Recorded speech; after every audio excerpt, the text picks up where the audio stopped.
Welcome to this new chapter of interesting story. अगर इस story पे अच्छे व्यूज, कमेंट और लाइक आए तभी ये स्टोरी कंप्लीट की जाएगी। सो अगर आप इस स्टोरी को पूरा सुनना चाहते हैं तो support this story, subscribe our channel and support us. तुमने कार्तिक के फुटबॉल को बिना किसी कारण के डस्टबिन में फेंक दिया। क्या तुम्हें इसके लिए माफी नहीं मांगनी चाहिए? हाँ, मैंने किया, लेकिन तुम्हें इससे क्या? आरोही ने उसका मजाक उड़ाया। इसके अलावा ये कार्तिक और मेरे बीच की बात है। तुम हमारे बीच में बोलने वाली होती कौन हो? कार्तिक, क्या तुमने उसे सुना? वो देखो मुझसे किस तरह बात कर रही है। कृतिका ने तुरंत कार्तिक से शिकायत की। उसका चेहरा टमाटर की तरह लाल हो गया था। उसकी बात सुनकर कार्तिक ने उसे अजीब तरह से देखा।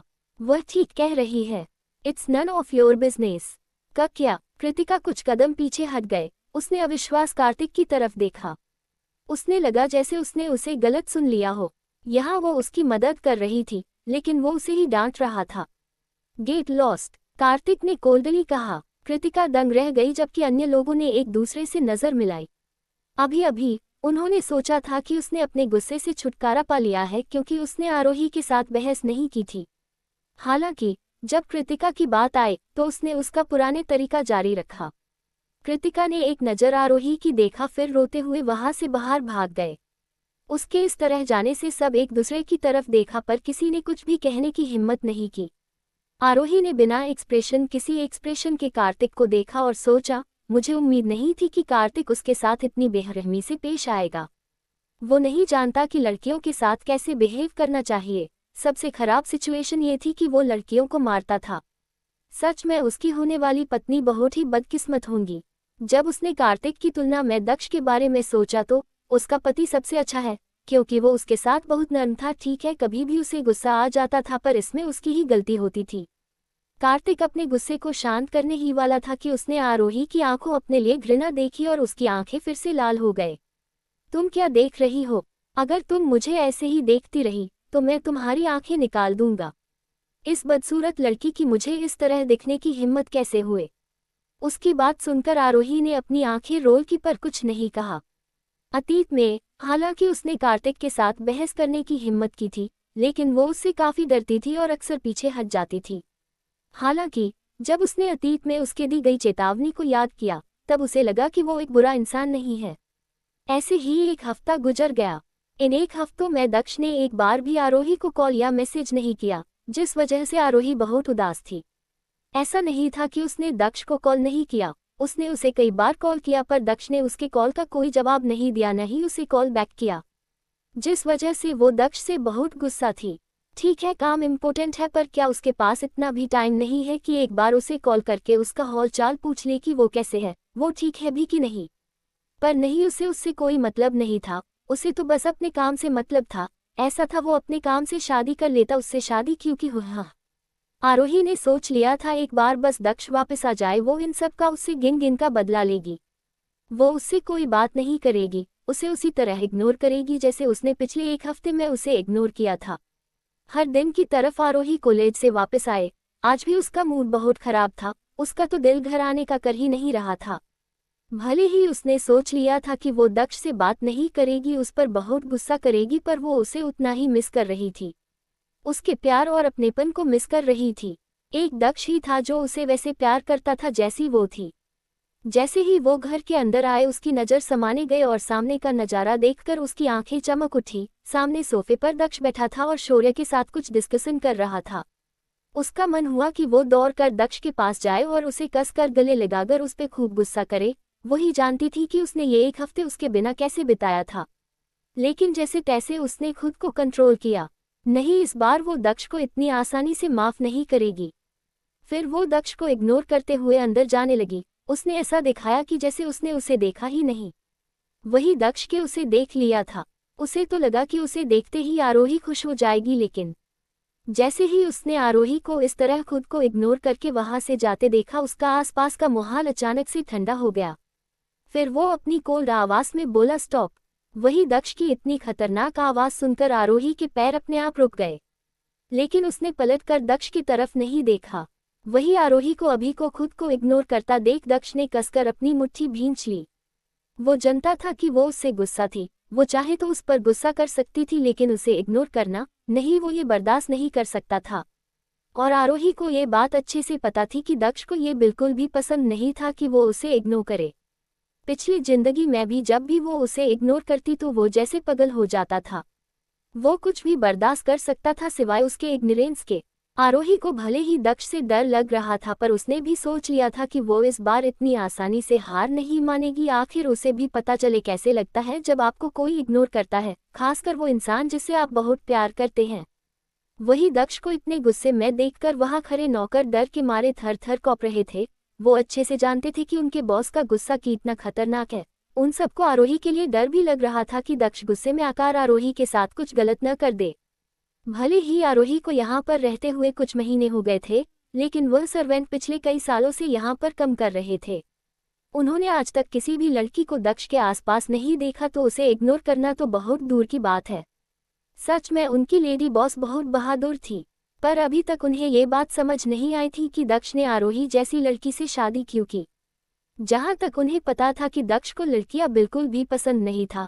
जो भी लड़की उसके करीब आने की कोशिश करती थी या तो दक्ष उसे देश के बाहर फेंकवा देता था या उसका नामो निशान दुनिया से मिट जाता था। किसी वो पता नहीं चलता था कि उस लड़की का क्या हुआ, वो कहाँ गई, कुछ भी नहीं। सारे सर्वेंट यही सब सोचकर बहुत ज्यादा घबरा हुए थे। उन सबको आरोही बहुत ज्यादा पसंद थी क्योंकि वो उनके साथ बहुत अच्छा व्यवहार करती थी। आरोही ने कभी भी उन्हें नौकरों की तरह ट्रीट नहीं किया। वो उनके साथ फैमिली जैसे पेश आती थी। आरोही उन बिगड़ेल मिर्जादियों जैसी बिल्कुल नहीं थी, उसके अंदर बिल्कुल भी घमंड नहीं था। वैसे तो उन्हें नहीं पता था कि उनके और सर के बीच का रिश्ता कैसा है और वो उनके बीच में बोलने वाले होती भी कोई नहीं है, नहीं उनकी इतनी औकात थी कि वो कुछ बोल सके। वो बस भगवान से प्रार्थना कर सकते थे कि दक्ष गुस्से में आकर आरोही के साथ कुछ ऐसा वैसा ना कर दे। वो बस अपने सर और मैडम को साथ में खुश देखना चाहते थे। वही शौर्य भी यह सब देखकर एक पल के लिए घबरा गया, क्योंकि वह दक्ष को बहुत अच्छे से जानता था। वो अच्छी तरह से जानता था कि दक्ष को ये बिल्कुल भी पसंद नहीं है कि कोई उसकी बात को काटे, और यहाँ तो आरोही ने उसे सीधा सीधा इग्नोर किया था। पता नहीं वो अब उसके साथ क्या करेगा। वही दक्ष घूर कर आरोही को देख रहा था। उसे इस समय बहुत तेज गुस्सा आ रहा था। लिटिल वाइफी इधर आओ। वही दक्ष की आवाज सुनकर आरोही ने कसकर अपनी आंखें बंद कर ली। नहीं आरोही, डर मत, कुछ नहीं होगा, तू भूल मत तू कौन है। तू आरोही दक्ष सिंघनिया है, तू इतनी आसानी से हार कैसे मान सकती है। आरोही अपने आप को मोटिवेट करते हुए खुद से बोली। चाहे उसे कितना भी डर क्यों न लग रहा हो, पर उसने सोच लिया था कि वो पीछे नहीं हटेगी। वही आरोही को अभी भी अपनी जगह पर खड़ा देखकर दक्ष ने एक गहरी सांस ली, जैसे वो खुद के गुस्से को कंट्रोल करने की कोशिश कर रहा हो। लिटिल वाइफी, मैं आखिरी बार बोल रहा हूँ, इधर आओ वरना मुझे बुरा कोई नहीं होगा। वो आवाज इतनी डरावनी थी कि आरोही अंदर तक कौंप गए। उसकी सारी हिम्मत एक पल में ही हवा हो गए। फिर वो जल्दी से दक्ष के पास गए और उससे थोड़ी दूरी बनकर अपना सिर झुकाकर खड़ी हो गई। वो इस समय उस छोटे से बच्चे की तरफ लग रही जो गलती करने पर अपने पेरेंट्स से डांट खाने के लिए तैयार रहता है। वही आरोही को इस तरह खुद से दूर देखकर दक्ष के भौहें सिकुड़ गए। उसने एक झटके के साथ आरोही को अपने तरफ खींच लिया, और वही आरोही दक्ष के इस एक्शन के लिए बिल्कुल भी तैयार नहीं थी, जिस वजह से वो सीधे दक्ष के सीने से जा लगी। वही आरोही अपने आप को संभालने की कोशिश कर ही रही थी कि दक्ष ने कसकर पीछे से उसके बालों को पकड़ लिया और उसे चेहरे के अपने करीब लाकर वही सबके सामने उसे एग्रेसिवली किस करने लगा। सिर्फ दक्ष ही जानता था कि उसने एक हफ्ता आरोही के बिना कैसे बिताया था। उसने जानबूझकर आरोही को इग्नोर किया था, क्योंकि उसे पता था कि एक बार वो आरोही से बात कर ली तो वो खुद को उसके पास आने से रोक नहीं पाएगा। और वो ऐसा नहीं कर सकता था क्योंकि वो जिस काम के लिए गया था वो बहुत ही इम्पोर्टेंट था। वही दक्ष को इस तरह आरोही को किस करता देख सबकी आंखें हैरानी से एकदम बड़ी बड़ी हो गए। उन्हें विश्वास ही नहीं हो रहा था जो कुछ वो अपने आंखें से देख रहे हैं वो सच है, कोई सपना। कहाँ उन लोगों ने सोचा था कि आज आरोही को दक्ष से कोई नहीं बचा सकता है, लेकिन उनके आंखों के सामने का नज़ारा तो कुछ और ही बयां कर रहा था। वही वहां खड़े सर्वेंट ने जब ये सब देखा तो शर्म से मारे सबकी आंखें नीचे हो गए। उसके बाद वो सब वहां से तुरंत ही 9-2-11 हो गए।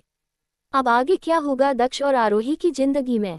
आरोही जल्दी से दक्ष के पास गए और उससे थोड़ी दूरी बनकर अपना सिर झुकाकर खड़ी हो गई। वो इस समय उस छोटे से बच्चे की तरफ लग रही जो गलती करने पर अपने पेरेंट्स से डांट खाने के लिए तैयार रहता है। वही आरोही को इस तरह खुद से दूर देखकर दक्ष के भौहें सिकुड़ गए।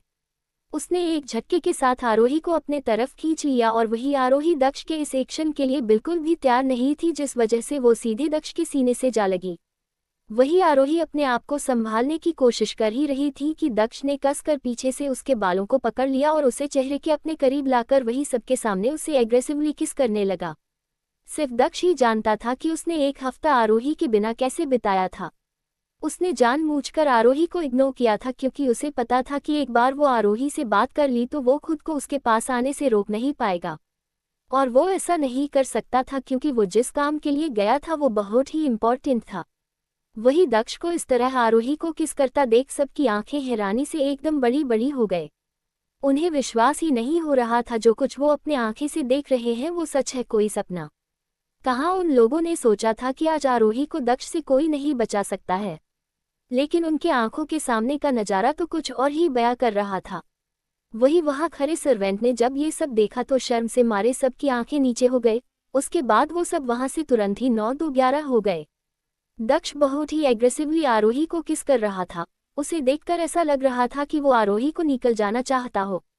वही दक्ष के इस तरह किस करने से आरोही को सांस लेने में प्रॉब्लम हो रही थी, जिस वजह से वो छटपटा रही थी, पर दक्ष उसे छोड़ने को तैयार ही नहीं था।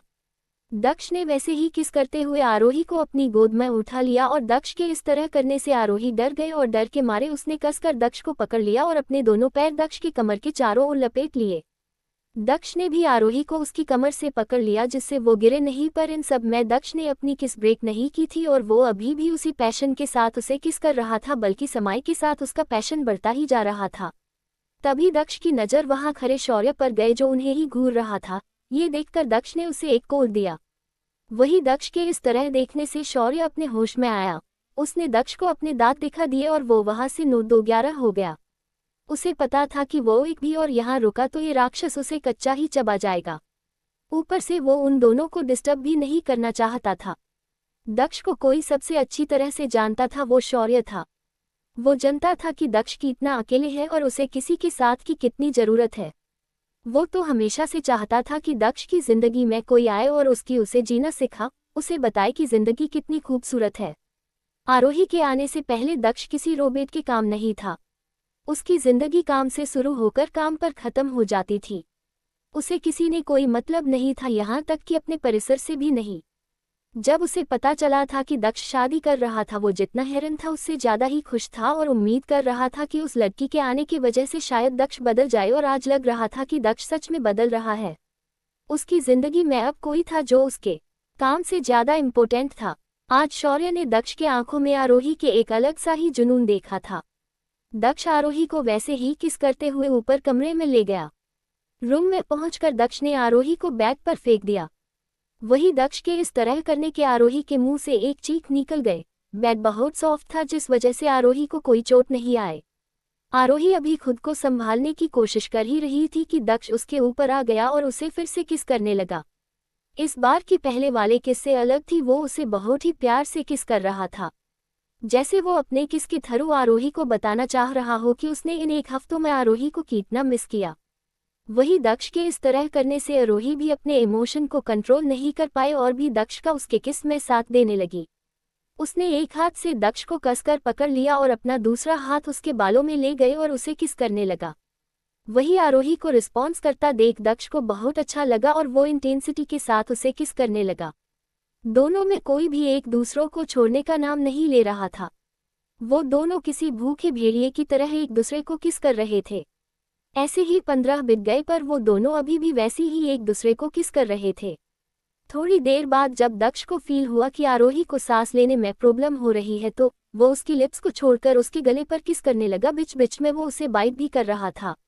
उसके इस तरह से बाइट करने से आरोही के मुंह से न चाहते हुए भी सिसकियां निकलने लगी। वही आरोही की सिसकियां दक्ष को वाइल्ड होने पर मजबूर कर रही थी। वो अपना कंट्रोल खोते जा रहा था।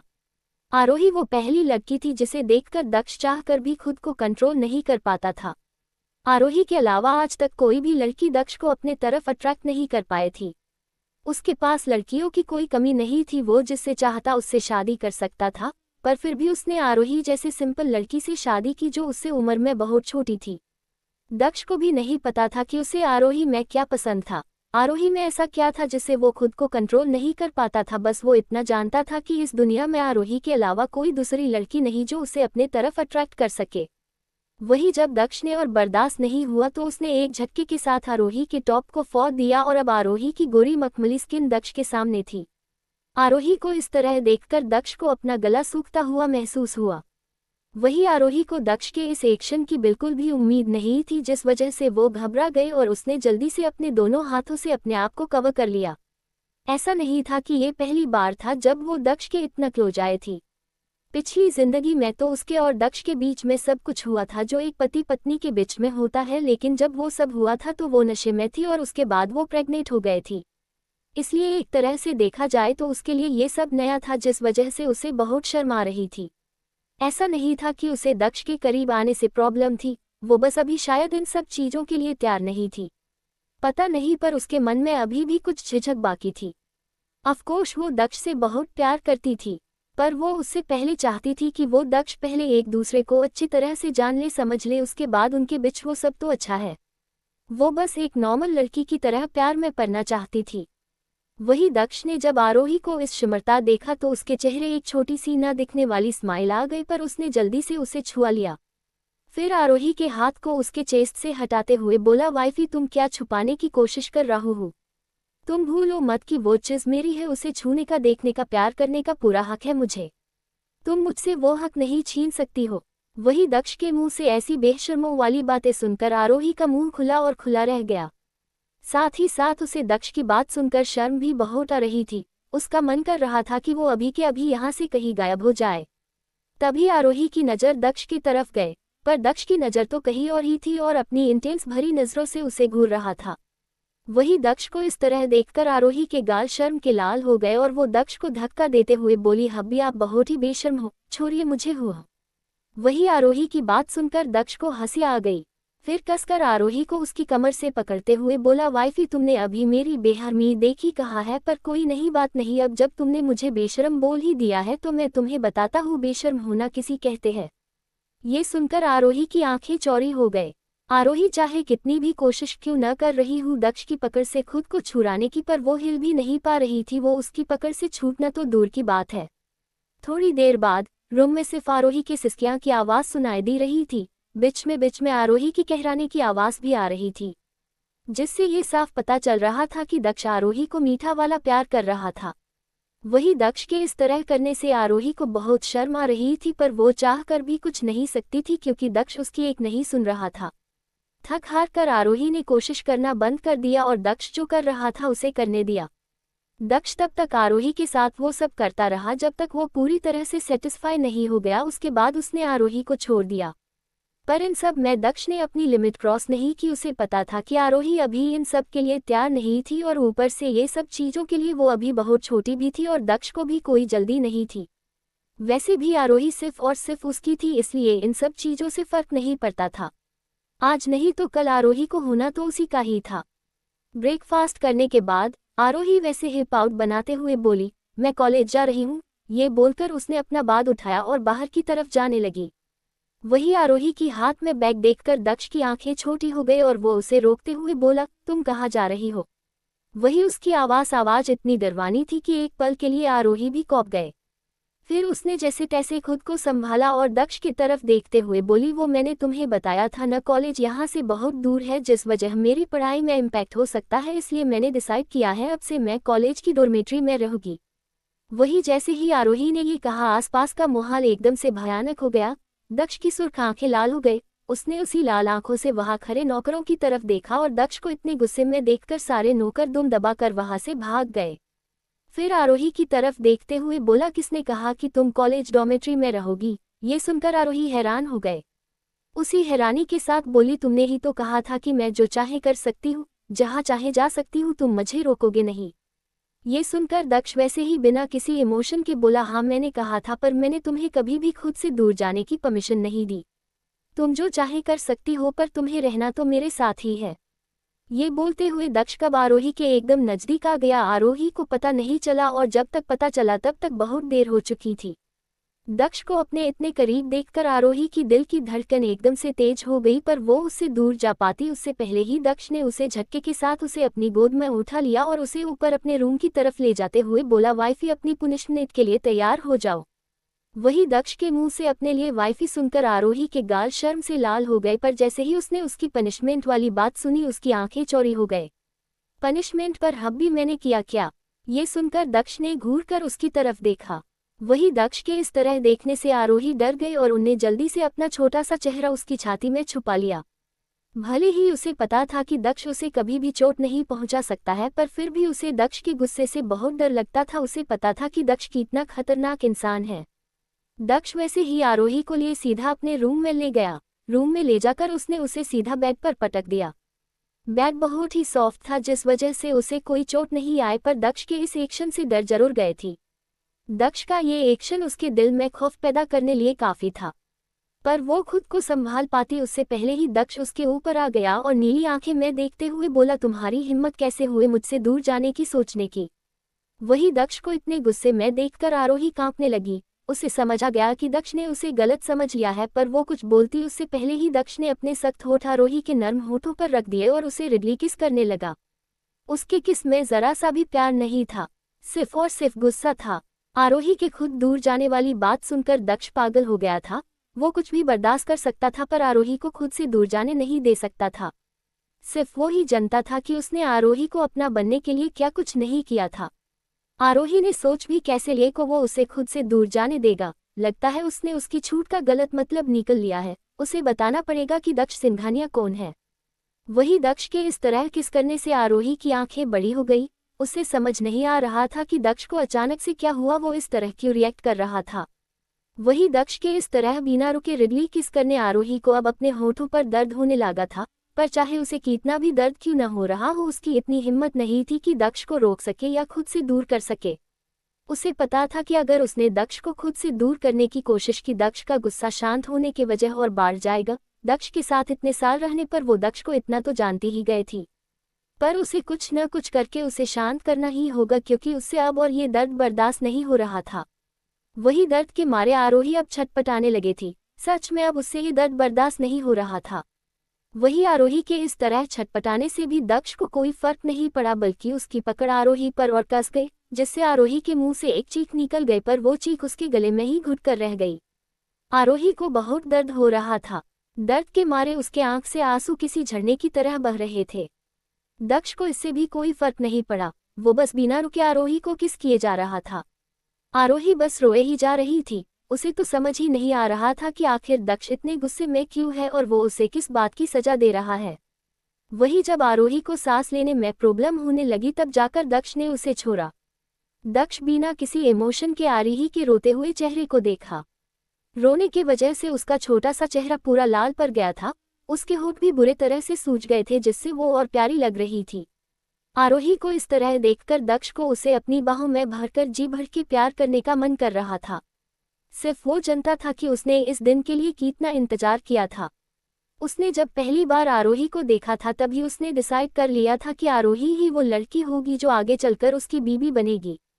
उसके लिए उसने क्या कुछ नहीं किया, यहाँ तक कि उसने रस्तोगी परिवार के बिजनेस को भी बैंकरप्ट करने की कोशिश की। उसे अच्छे से पता था कि आरोही के मॉम डैड कैसे हैं और वो अपने बिजनेस को बचाने के लिए क्या कर सकते हैं, और जैसे उसने सोचा था ठीक वैसे ही हुआ। जैसे ही उन्हें पता चला कि वो अपनी बेटी की शादी दक्ष से कर अपना फैमिली बिजनेस बचा सकते हैं, वो तुरंत मान गए। उन्हें इस बात की भी परवाह नहीं कि उनकी बेटी को आगे का पूरा जीवन किसी विधवा के रूप में बिताना पड़ेगा। भले ही बचपन के बाद वो उससे कभी नहीं मिला, पर उसने उसकी पल पल की खबर थी। वो कहा जाती है किससे मिलती है सब कुछ, और ये बात आरोही को नहीं पता थी कि 24 घंटे कोई उस पर नजर रखे हुए है।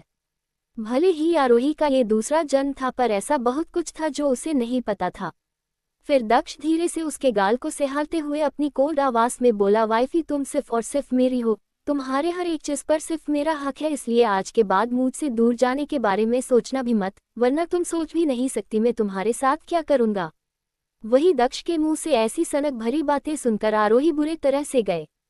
उसे पता था कि दक्ष उसे लेकर पजेसिव है, पर इतना पजेसिव है कि उसके बस दूर जाने वाली बात सुनकर वो इतना पागल हो जाएगा, उसे नहीं पता था। आरोही ने एक गहरी सांस ली और अपनी दोनों बहोर दक्ष के चारों ओर लपकते हुए दक्ष के होठों पर छोटी सी किस करते हुए बोली, हब्बी आप चाहोगे तो मैं कभी आपको छोड़कर नहीं जाऊंगी। दक्ष और आरोही दोनों ही एक दूसरे की आंखें में देख रहे थे। दोनों की आंखों में एक दूसरे के लिए एक अलग सा ही जुनून और पागलपन नजर आ रहा था।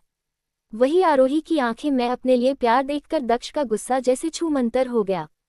वही आरोही की आंखें में अपने प्यार देखकर दक्ष हैरान जरूर हो गया था, पर उसने अपने चेहरे पे कोई इमोशन आने नहीं दिए। वो वैसे ही उसकी नीली आंखें में देखता है। दक्ष के मन में बहुत से सवाल चल रहे थे जिसका जवाब उसके पास नहीं था। ये आरोही उस आरोही से बहुत अलग थी जिसके बारे में उसने सुना था। तभी दक्ष की नज़र आरोही के क्लीवेज पर गए जिससे उसे अपना गला सूखता हुआ महसूस हुआ। आरोही ने आज जो ड्रेस पहनी थी जिसका गला थोड़ा डीप था, जिस वजह से उसकी क्लीवेज साफ नजर आ रही थी और ऊपर से क्लीवेज पर वो तिल दक्ष को अपनी तरफ अट्रैक्ट कर रहा था। फिर जब उससे और बर्दाश्त नहीं हुआ तो अपने होठ आरोही के क्लीवेज पर रख दिए और बिना रुके उसे किस करने लगा। वही आरोही को दक्ष के इस एक्शन की बिल्कुल भी उम्मीद नहीं थी, जिस वजह से मुंह से एक है निकल गए और उसकी पकड़ दक्ष पर कस गए। भले ही ये पहली बार नहीं था जब दक्ष उसके इतने करीब आया हो, पर इस जन्म ये पहली बार था और ऊपर से पिछले जन्म में भी वो और दक्ष सिर्फ एक बार ही इंटीमेट हुए थे और भी वो नशे भी थी और उसके बाद वो तुरंत प्रेग्नेंट हो गए थी, जिस वजह से उसके लिए ये सब बहुत नया था। उसकी दोनों जिंदगी में ही दक्ष ही वो इंसान थे जिसके करीब हो गए थी। पहले उसे प्यार व्यार में कोई इंटरेस्ट नहीं हुआ, फिर जब उसे प्यार हुआ तो अर्जुन ने उस पर ध्यान नहीं दिया क्योंकि वो भयानक मेकअप करती थी। फिर उसकी शादी दक्ष से हो गए लेकिन वो उसे पसंद नहीं करती थी, जिस वजह से उसने ज्यादातर दक्ष को अवॉइड ही किया। भले ही उसे बाद में उससे प्यार हो गया था, पर उसने और दक्ष ने ज्यादा टाइम साथ में नहीं बिताया था। वो अपने प्यार का इजहार दक्ष से कर पति उससे पहले ही उसकी मौत हो गई, इसलिए यह एहसास उसके लिए बहुत नया था। वही दक्ष के इस तरह किस करने से आरोही के मुंह से सिसकियां निकलने लगी और वही आरोही की सिसकियां सुनकर दक्ष एक्साइटेड हो गया और वो और पैशन के साथ उसे किस करने लगा। थोड़ी देर बाद वही आरोही को जब कुछ भी फील नहीं हुआ तो उसने नीचे देखा, दक्ष किसी बच्चा की तरफ उसे गले लगाकर सो रहा था। दक्ष को इस तरह देखकर आरोही के चेहरे पे एक स्माइल आ गई और वो भी उसे हक कर सो गए। वो भी दक्ष के इस तरह प्यार करने से थक गई थी।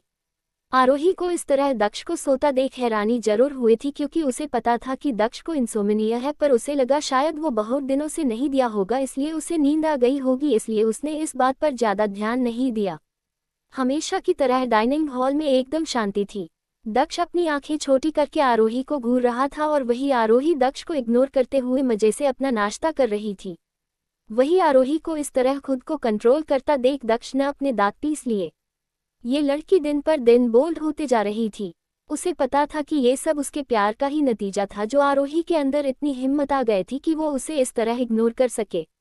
किसी के अंदर इतनी हिम्मत नहीं थी कि वो उसे इग्नोर कर सके, पर आरोही कोई ऐसी वैसी लड़की भी तो नहीं, वो उसकी लिटिल वाइफ ही थी जिससे वो बहुत प्यार करता था। चाहे कल उसने उसे कितना भी क्यों न डांटा हो, पर उसके ऊपर कोई असर नहीं हुआ।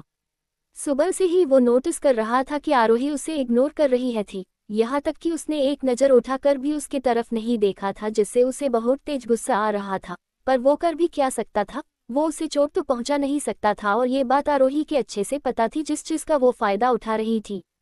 दक्ष ने आज से पहले अपने आप को इतना बेबस कभी महसूस नहीं किया था। वही आरोही भले ही दक्ष के वापस आने से बहुत खुश थी, पर वो भूली नहीं थी कि दक्ष ने कैसे उसने एक हफ्ते तक इग्नोर किया था। ऊपर से कल की बात सोचकर उसके गाल शर्म से लाल हो गए। कल तो सच में दक्ष ने हद ही कर दी। उसने उसे कितना रोका पर उसकी एक नहीं सुनी और पूरी रात उसने उसे परेशान किया। वो उसे इतनी आसानी से कैसे जाने दे सकती थी। वही जब दक्ष ने और बर्दाश्त नहीं हुआ तो उसने खींचकर आरोही को अपनी गोद में बैठा लिया और अपने दांत पिसते हुए बोला, लिटिल वाइफ ही लगता है तुम्हारे अंदर कुछ ज्यादा ही हिम्मत आ गई है, इसलिए तो मेरे समझने के बाद भी तुम मुझे इग्नोर कर रही हो। वही दक्ष ने बात सुनकर भी आरोही कोई जवाब नहीं दिया और वैसे ही अपना ब्रेकफास्ट करते रही। ये देखकर कि अभी भी आरोही कुछ नहीं बोल रही है, दक्ष ने एक गहरी सांस ली और आरोही को वैसे ही उठाकर बाहर ले गया। ये देखकर आरोही चिल्लाने लगी और चिल्लाते हुए बोली, हब्बी ये आप क्या कर रहे हो, मुझे नीचे उतारिए, मेरा पेट नहीं भरा नहीं है, मुझे और खाना है। नहीं, अब तुम्हें कुछ भी नहीं मिलेगा, ये तुम्हारी पनिशमेंट है मुझे इग्नोर करने की। ये सुनकर आरोही का छोटा सा मुंह गुब्बारे की तरह फूल गया और उसने गुस्से में आकार कसकर दक्ष के कॉलरबोन पर बाइट कर लिया। पर दक्ष के ऊपर उसका कोई असर नहीं हुआ और वो वैसे ही उसे लेकर कार में बैठ गया। दक्ष ने एक नज़र आरोही की तरफ देखा जो अपनी चमकती आंखें से उसके गले में बने बाइट मार्क्स को देख रही थी जो उसने ही अभी अभी उसे दिया था। उसे देखकर आरोही को बहुत खुशी हो रही थी। अब जाकर उसका गुस्सा थोड़ा शांत हुआ था। वही आरोही को इस तरह देखकर दक्ष के चेहरे पे एक शातिर मुस्कान आ गई। वो आरोही सेंसुअली टच करते हुए बोला, लिटिल वाइफी, क्या तुम मुझे सिड्यूस करने की कोशिश कर रही हो? क्या तुम चाहती हो कि मैं कल की तरह ही तुम्हें प्यार करूं? तो मुझे कोई प्रॉब्लम नहीं है। ये बोलते हुए दक्ष की नज़र आरोही के लिप्स पे ही थी। वही दक्ष की बात सुनकर आरोही की आंखें चौड़ी हो गई। उसने दक्ष की तरफ देखा जो इंटेंसिटी के साथ उसके लिप्स को देख रहा था। ये देखकर आरोही जल्दी से अपने छोटे छोटे हाथों में अपने लिप्स को कवर करते हुए बोली, बिल्कुल भी नहीं। अफसोस, वो ऐसा कुछ नहीं चाहती थी और इस समय तो बिल्कुल भी नहीं। वो अभी कार में थे। वही आरोही का रिएक्शन देख दक्ष के चेहरे पे एक छोटी सी स्माइल आ गई। फिर वो आरोही को अपने सीने से लगते हुए बिना किसी इमोशन के बोला, ठीक है, अगर तुम नहीं चाहती कि मैं कल की तरफ तुम्हारे साथ कुछ भी वैसे करूँ तो शांति तो बैठी रहो। दक्ष की धमकी सुनकर आरोही ने आगे कुछ बोलने की हिम्मत नहीं की और शांति से उसकी गोद में बैठी रही। Sunshine international college. सोनाली अपने दोस्तों के साथ कॉलेज के अंदर जा ही रही थी कि उसकी नज़र उससे ही थोड़ी दूर खड़ी एक मर्केडिस पर गए। कार को देखते ही सोनाली ने कसकर अपनी मुट्ठी भींच ली। वो जानती थी कि यह कार किसकी है। जैसे कि उसने सोचा था, पैसेंजर सीट का दरवाजा खुला और आरोही अपने भयानक चेहरे के साथ कार से बाहर आए। सोनाली ने शुरू में सोचा था कि शादी के बाद आरोही की जिंदगी किसी नर्क से कम नहीं होगी, पर आरोही को इतना खुश देखकर उसे बहुत ही गुस्सा आ रहा था, साथ ही साथ उससे उसे जलन भी हो रहा था। ये सब चीज़ उसका जीना चाहिए था। वही सोनाली ने इस तरह रुकने से कृतिका भी रुक गए। फिर उसने उसकी नजरों कर पीछा किया। तभी उसकी नज़र आरोही पर गई और वो दंग रह गए। हाँ, उसने सोनाली से सुना था कि आरोही की शादी एक अमीर परिवार में हुई है, पर उसने इस बात पर पूरी तरह से भरोसा नहीं किया था। वैसे भी उसे लगा था कि उस भयानक चेहरे के साथ कौन ही उससे शादी करना चाहेगा। लेकिन आरोही को इतने महंगे कार से बाहर निकलते देख वो समझ गए कि सोनाली जो बोल रही थी वो सच था, क्योंकि रस्तोगी परिवार इतना अमीर नहीं था कि वो इस कार को अफोर्ड कर सके। सोनाली ने जल्दी से फेस के एक्सप्रेशन चेंज किए और आरोही की तरफ जाते हुए बोली, आरोही, तुम आ गए, मैं कब से तुम्हारा ही इंतजार कर रही थी। ये बोलते समय सोनाली के चेहरे पे बहुत ही प्यार स्माइल थी। भले ही उसने ये सब आरोही से कहा था, पर उसकी नज़र दक्ष पर ही थी। वो कभी भी इस आदमी को नहीं भूल सकती थी। उसकी एक झलक पर ही वो फिदा हो गए थी। तो अब जब दक्ष को वो अपने सामने देख रही थी तो वो चाह पर भी खुद को उसके तरफ अट्रैक्ट होने से रोक नहीं पा रही थी। वैसे भी दक्ष की पर्सनैलिटी ही ऐसी थी कि कोई एक बार उसे देख ले तो बस देखता ही रह जाए। आरोही दक्ष को बाय ही बोल रही थी जब उसने अपने पीछे सोनाली की आवाज़ सुनी। उसने सोनाली की तरफ देखा जो अपनी लस्त भरी नज़रों से दक्ष की तरफ देख रही थी। ये देखकर आरोही की आंखें एकदम से ठंडी हो गई, पर फिर भी उसने कुछ नहीं कहा। वो बस हाथ बंधे वहां खड़ी थी और सोनाली के शर्मिंदा होने का इंतजार कर रही थी। वही सोनाली ने आरोही को इग्नोर किया और दक्ष की तरफ देखते हुए बोली, हेलो मिस्टर सिंघानिया, आपसे मिलकर अच्छा लगा। मैं आरोही की बहन सोनाली हूँ। आप तो मुझे जानते ही होंगे, आरोही ने मेरे बारे में आपको बताता ही होगा। सोनाली ने अपना हाथ बढ़ाते हुए स्वीट टोन में कहा। दक्ष ने एक नज़र उठाकर भी उसकी तरफ नहीं देखा। उसे देखकर लग रहा था कि जैसे उसने उसकी बात सुनी ही न हो। वैसे भी उसे आरोही के अलावा किसी लड़की के बात करने में कोई इंटरेस्ट नहीं था, चाहे वो आरोही की बहन ही क्यों न हो। वैसे भी वो आरोही की बहन थी, सिर्फ इस वजह से वो उसके इतने करीब आ पाए, वरना उसकी जगह कोई लड़की होती तो उसके बॉडीगार्ड्स कब का उसे यहाँ से बाहर फेंक देते। हर किसी को पता था कि दक्ष सिंघानिया को लड़कियों से कितनी नफरत है। जब उन्हें दक्ष की शादी के बारे में पता चला था तो वो बुरी तरह से हैरान हो गई थी, क्योंकि उनमें में हर किसी को लगता था कि दक्ष कभी शादी ही करेगा। जैसा कि एक्सपेक्टेड था, दक्ष ने अपना हाथ नहीं हिलाया। यहाँ उसने एक नज़र भी उसकी तरफ नहीं देखा। ये देखकर सोनाली के एक्सप्रेशन भयानक हो गए। आज से पहले उसे इतनी शर्मिंदगी कभी नहीं हुई थी। दक्ष आरोही को देखते हुए बोला, कॉलेज में ज़्यादा मस्ती मत करना और जंक फूड बिल्कुल भी मत खाना, ठीक है? वो तुम्हारे सेहत के लिए बिल्कुल भी अच्छे नहीं है। ये सुनकर आरोही का मुंह छोटा हो गया, पर उसने आज्ञाकारी रूप से सिर हिलाया। दक्ष के इस तरह सोनाली को इग्नोर करने से खुश थी, इसलिए उसने दक्ष से कोई बहस नहीं की। सच में आरोही ने उम्मीद नहीं की थी कि दक्ष इतनी बुरी तरह से सोनाली की बेइज्जती करेगा। उसे पता था कि दक्ष को उसके अलावा किसी और लड़की से बात करना पसंद नहीं था, पर उसकी बहन होने के नाते वो उसे कुछ तो बोलेगा, पर उसने ऐसा दिखाया जैसे सोनाली वह एक सृष्टि करती है। ये सोचकर ही आरोही फूले नहीं समा रही थी। उसका मन कर रहा था वो अभी के अभी दक्ष को चूम ले, पर उसने जैसे तैसे खुद को कंट्रोल किया क्योंकि वो लोग इस समय कॉलेज में थे। ये सही जगह नहीं थी ये सब करने की। दक्ष ने आरोही को बाय कहा और वह ऐसे चला गया। सोनाली ने कसकर अपनी मुट्ठी भींच ली। उसने नहीं सोचा था कि दक्ष के करीब जाना इतना कठिन होगा, यहाँ तक कि दक्ष ने एक नज़र उठाकर भी उसकी तरफ नहीं देखा। वहीं दूसरी तरफ वो आरोही से कितने अच्छे से बात कर रहा था और उसे पर्सनली कॉलेज छोड़ने भी आया। जितना ज्यादा सोनाली ने इसके बारे में सोचा, उतना ही ज्यादा उसे आरोही से जलन होती। वो मुड़ी और हैरान रह गई जब उसने देखा कि आरोही अपने चेहरे मुस्कान के साथ उसे देख रही थी।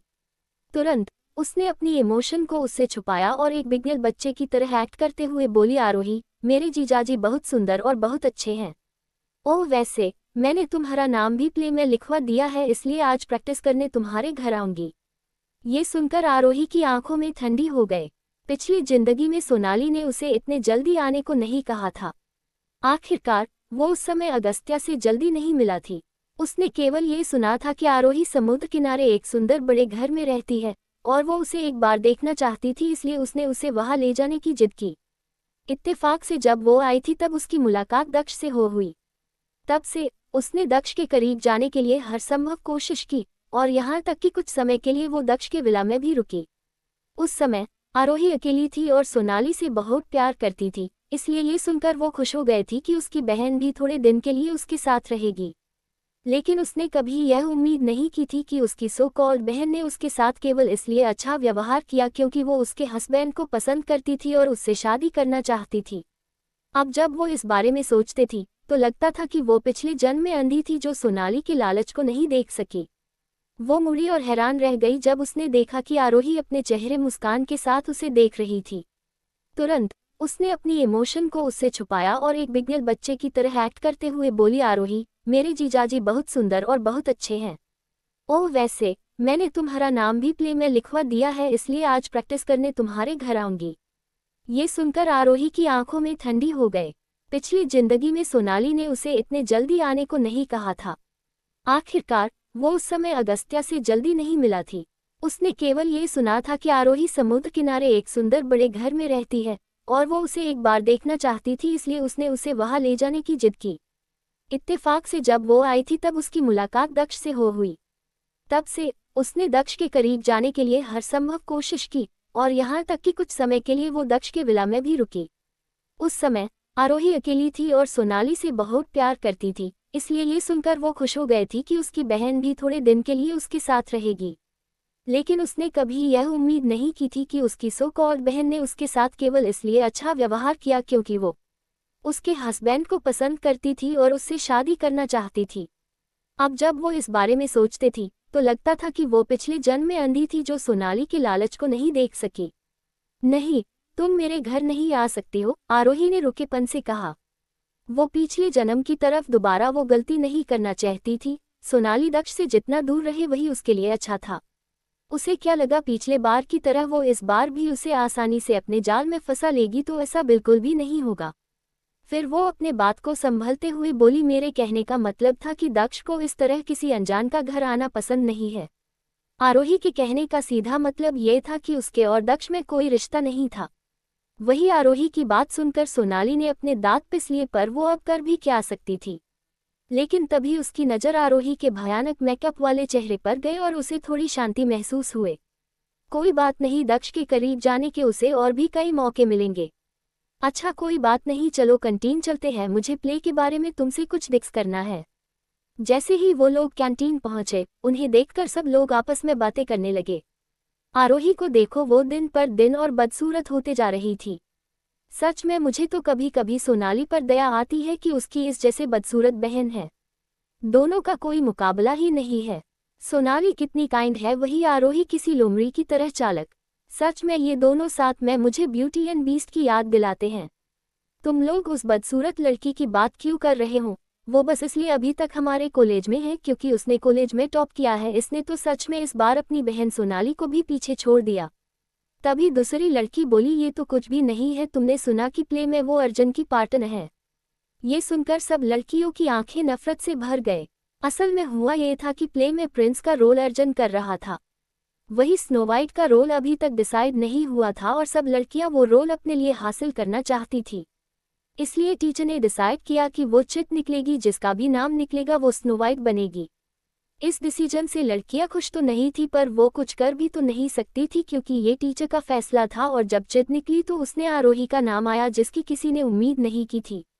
यहाँ तक कि नाम देखकर टीचर भी एक पल के लिए हैरान हो गई थी, पर वो अब अपने बात से पलट नहीं सकती थी। इसलिए फाइनल में डिसीजन ये निकला कि स्नो वाइट का रोल आरोही करेगी।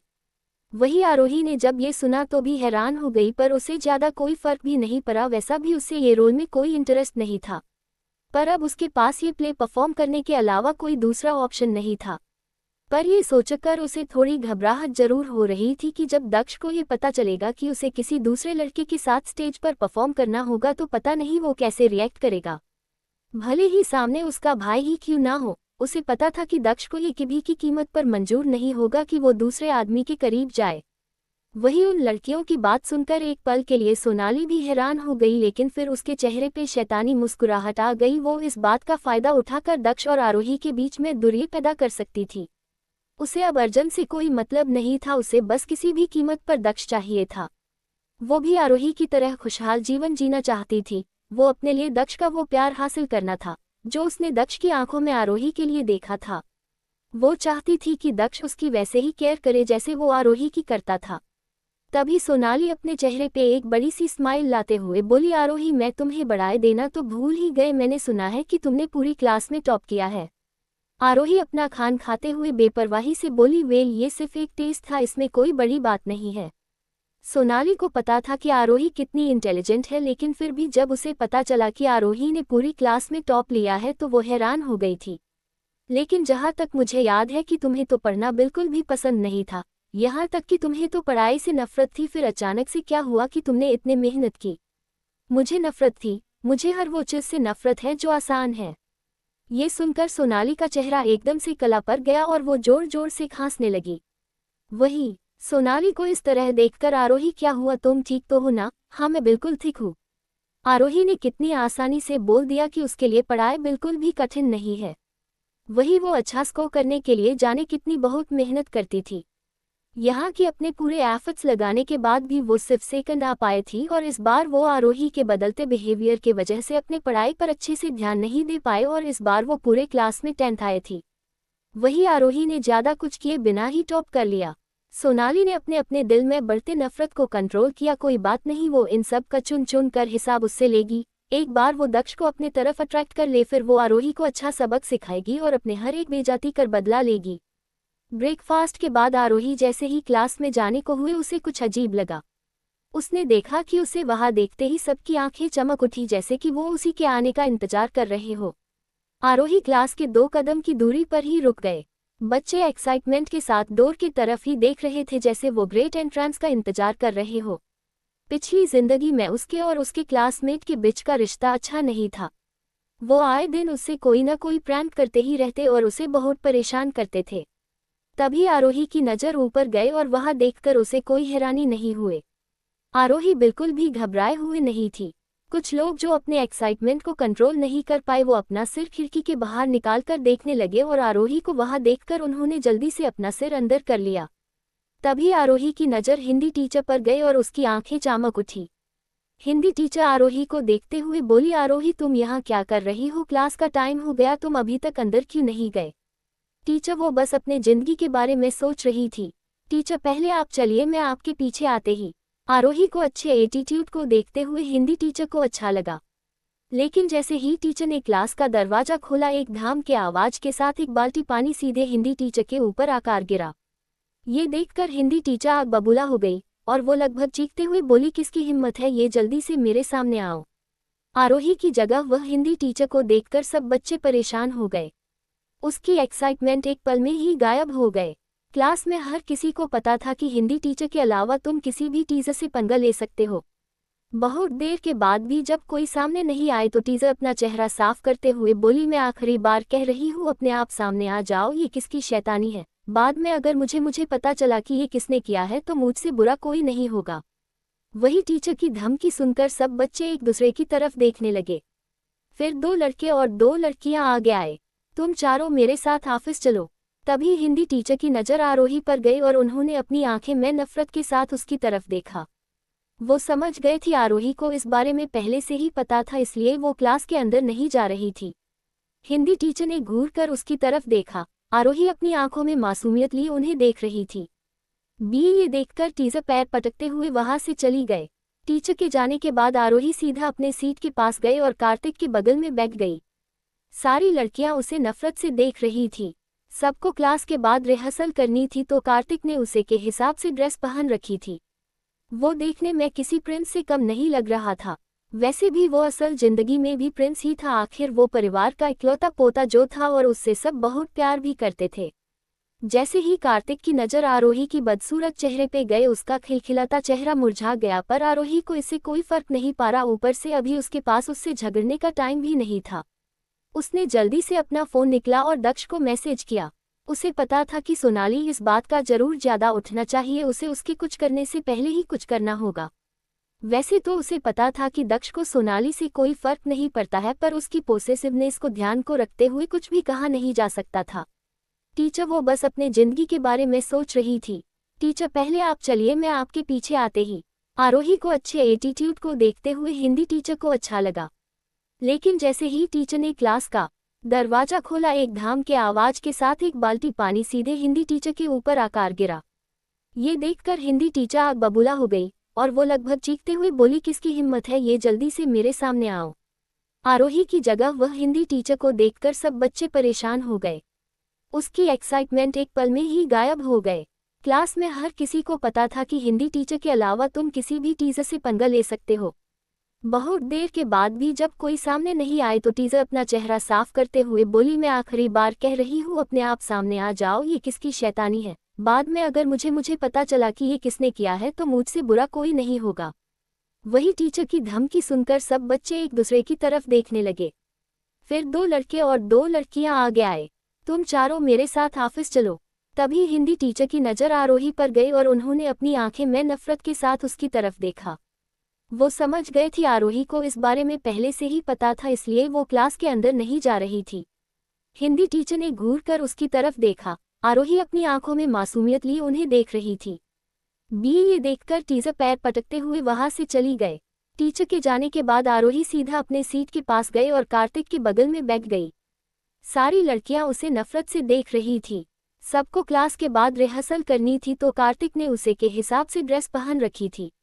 वो देखने में किसी प्रिंस से कम नहीं लग रहा था। वैसे भी वो असल जिंदगी में भी प्रिंस ही था। आखिर वो परिवार का इकलौता पोता जो था और उससे सब बहुत प्यार भी करते थे। जैसे ही कार्तिक की नज़र आरोही की बदसूरत चेहरे पे गए उसका खिलखिलाता चेहरा मुरझा गया, पर आरोही को इससे कोई फर्क नहीं पड़ा। ऊपर से अभी उसके पास उससे झगड़ने का टाइम भी नहीं था। उसने जल्दी से अपना फ़ोन निकला और दक्ष को मैसेज किया। उसे पता था कि सोनाली इस बात का जरूर ज़्यादा उठना चाहिए, उसे उसके कुछ करने से पहले ही कुछ करना होगा। वैसे तो उसे पता था कि दक्ष को सोनाली से कोई फर्क नहीं पड़ता है, पर उसकी पोसेसिवनेस को ध्यान को रखते हुए कुछ भी कहा नहीं जा सकता था। बेबी कॉलेज ने एक प्ले ऑर्गेनाइज किया है और मुझे स्नो वाइट बनने के लिए चुना गया है। ये कितना अमेजिंग है न, पर जो प्रिंस बना है वो काफ़ी बदसूरत है। वो तुम्हारा मुकाबले 10% भी हैंडसम नहीं है। आरोही का मैसेज देख कार्तिक को लगा जैसे उसके कानों से खून निकल आएगा। उसे अपना दम घुटता हुआ महसूस हुआ। आरोही का मैसेज देखकर राज समझ गया था कि आरोही उसके छोटे चाचू की बात कर रही है। कार्तिक को लगा कि आरोही कोई बेवकूफ़ है। जब से वो पैदा हुआ था तब से उसने देखा था कि उसके छोटे चाचू के पीछे लड़कियां हमेशा किसी भावरे की तरह मंडराती रहती है, और यहाँ ये बदसूरत लड़की बोल रही थी कि उसके चाचू उसके बॉयफ्रेंड के मुकाबले 10% भी हैंडसम नहीं है।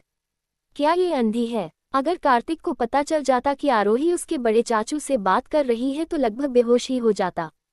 वो अपने भयानक सपने में भी नहीं सोच सकता था कि कोई उसके क्रूल हार्टेड चाचू को बेबी बुला सकता। तभी आरोही को एहसास हुआ कि कोई उसके फ़ोन में झांक रहा है। उसने कार्तिक की तरफ देखा जिसका चेहरा उसका मैसेज देखकर काला पड़ गया था। ये देखकर आरोही को हंसी आ गई, लेकिन उसने कुछ नहीं कहा।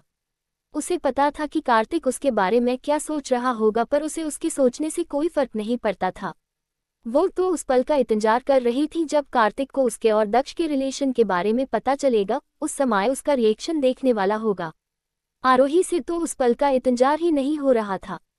वहीं दूसरी तरफ ओल्ड सिंघानिया मेंशन, जब से दक्ष की दादी को पता चला था कि उनका पोता पूरी तरह से ठीक हो गया है, उनकी खुशी का जैसे कोई ठीकना ही नहीं था।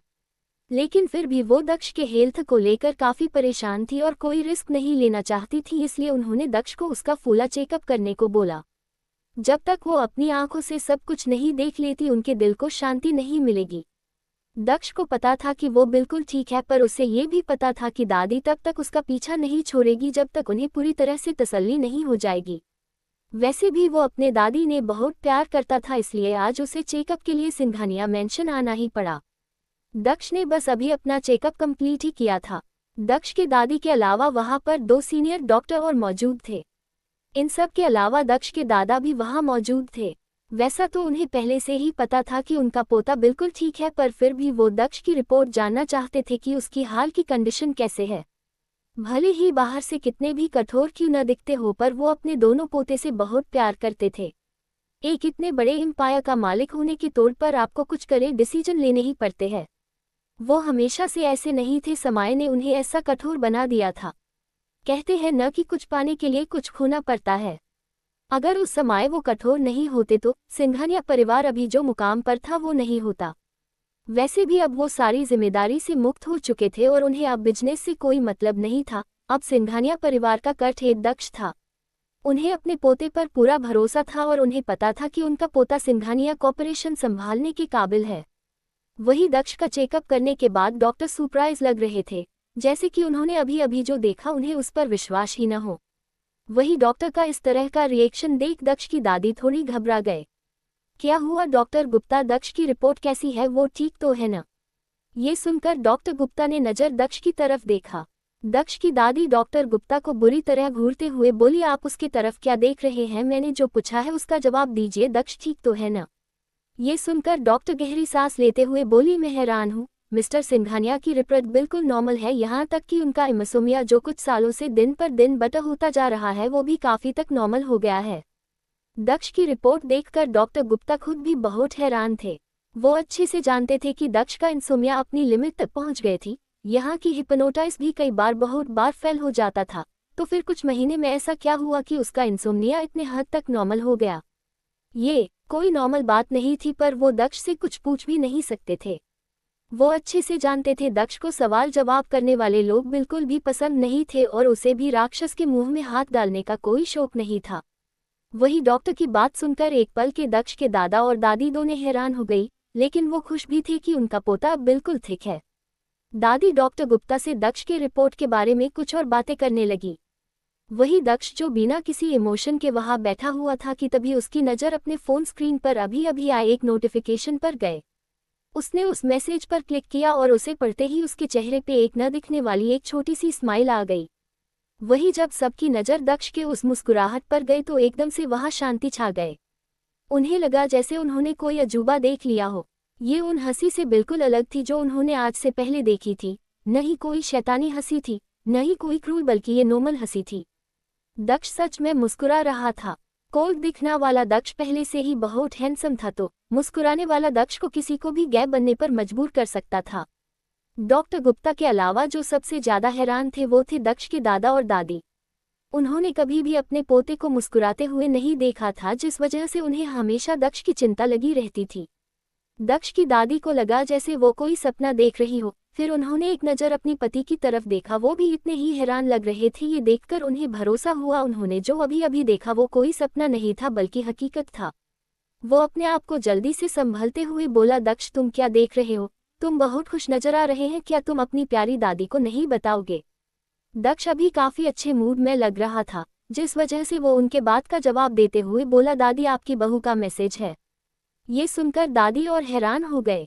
वो तो लगभग ये बात भूल ही गए थी कि दक्ष की शादी हो गई है। वैसे भी उन्हें इस शादी से कोई उम्मीद नहीं थी। उन्होंने अच्छे से पता था कि दक्ष को लड़कियों से कितनी नफरत है। उन्होंने बस किसी पांडेजी के कहने पर दक्ष की शादी करवाई थी, लेकिन उन्होंने कभी नहीं सोचा था कि दक्ष और उसकी पत्नी के बीच का रिश्ता इतना अच्छा होगा। लेकिन वो अपने पोते की देखकर खुश भी थी, वो यही तो चाहती थी। अगर दक्ष उसकी पत्नी के साथ खुश था तो उन्हें और क्या चाहिए था। वही दक्ष के दादी जी भी दक्ष की बात सुनकर हैरान जरूर हो गए थे, लेकिन शायद उन्हें पहले ही इस बात का अंदाजा था कि दक्ष और इस लड़की के बीच में कुछ तो है, वरना दक्ष कभी भी शादी के लिए इतनी आसानी से हाँ नहीं करता। वो इस बात को भी नहीं भूले थे कि दक्ष ने कैसे उन्हें धमकी दी थी कि वो उस लड़की के अलावा किसी और शादी नहीं करेगा। वो भी अब जानना चाहते थे कि उस लड़की में ऐसा क्या है जो उनका पोता उसके पीछे इस हद तक दीवाना हो गया है। वैसे तो वो ये शादी के खिलाफ थे, क्योंकि वो कोई छोटे घर की लड़की की शादी अपने पोते से नहीं करना चाहते थे, पर अपने पोते को इतना खुश देखकर वो खुश थे। दक्ष की दादी अपने आप को जल्दी से संभलते हुए बोला, दक्ष तुम क्या देख रहे हो, तुम बहुत खुश नजर आ रहे हैं, क्या तुम अपनी प्यारी दादी को नहीं बताओगे। दक्ष अभी काफी अच्छे मूड में लग रहा था, जिस वजह से वो उनके बात का जवाब देते हुए बोला, दादी आपकी बहू का मैसेज है। ये सुनकर दादी और हैरान हो गए। वो तो लगभग ये बात भूल ही गए थी कि दक्ष की शादी हो गई है। वैसे भी उन्हें इस शादी से कोई उम्मीद नहीं थी। उन्होंने अच्छे से पता था कि दक्ष को लड़कियों से कितनी नफरत है। उन्होंने बस किसी पांडेजी के कहने पर दक्ष की शादी करवाई थी, लेकिन उन्होंने कभी नहीं सोचा था कि दक्ष और उसकी पत्नी के बीच का रिश्ता इतना अच्छा होगा। लेकिन वो अपने पोते की देखकर खुश भी थी, वो यही तो चाहती थी। अगर दक्ष उसकी पत्नी के साथ खुश था तो उन्हें और क्या चाहिए था। वही दक्ष के दादी जी भी दक्ष की बात सुनकर हैरान जरूर हो गए थे, लेकिन शायद उन्हें पहले ही इस बात का अंदाजा था कि दक्ष और इस लड़की के बीच में कुछ तो है, वरना दक्ष कभी भी शादी के लिए इतनी आसानी से हाँ नहीं करता। वो इस बात को भी नहीं भूले थे कि दक्ष ने कैसे उन्हें धमकी दी थी कि वो उस लड़की के अलावा किसी और शादी नहीं करेगा। वो भी अब जानना चाहते थे कि उस लड़की में ऐसा क्या है जो उनका पोता उसके पीछे इस हद तक दीवाना हो गया है। वैसे तो वो ये शादी के खिलाफ थे, क्योंकि वो कोई छोटे घर की लड़की की शादी अपने पोते से नहीं करना चाहते थे, पर अपने पोते को इतना खुश देखकर वो खुश थे।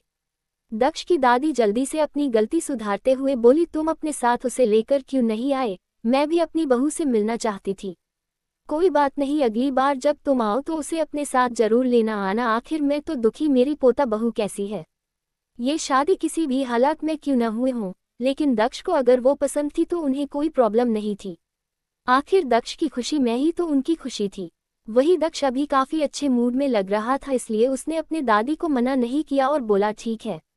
ये सुनकर दक्ष की दादी खुश हो गए। वो अपने पोते को देखकर समझ गए थी कि उसके अपने पत्नी के साथ काफी अच्छे संबंध हैं। वो भी ये जानने के लिए बहुत उत्सुक थी कि उस लड़की में ऐसा क्या था जो उसके पोते को वो उतनी पसंद थी। अच्छा मुझे ये तो बताओ कि मेरी बहू को खाने का क्या पसंद है, मैं उसके लिए वही बनाऊंगी। वो पिकी नहीं है, उसे सब कुछ खाना पसंद है, दक्ष ने सपाट लहजे में कहा। ये सच था, आरोही को बस खाने से मतलब था, उसे इस बात कोई फर्क नहीं पड़ता था उसके सामने क्या है, बस उसका स्वाद अच्छा होना चाहिए, वो उस पर टूट पड़ती थी। खाने को लेकर पिकी नहीं है, ये तो बहुत अच्छी बात है।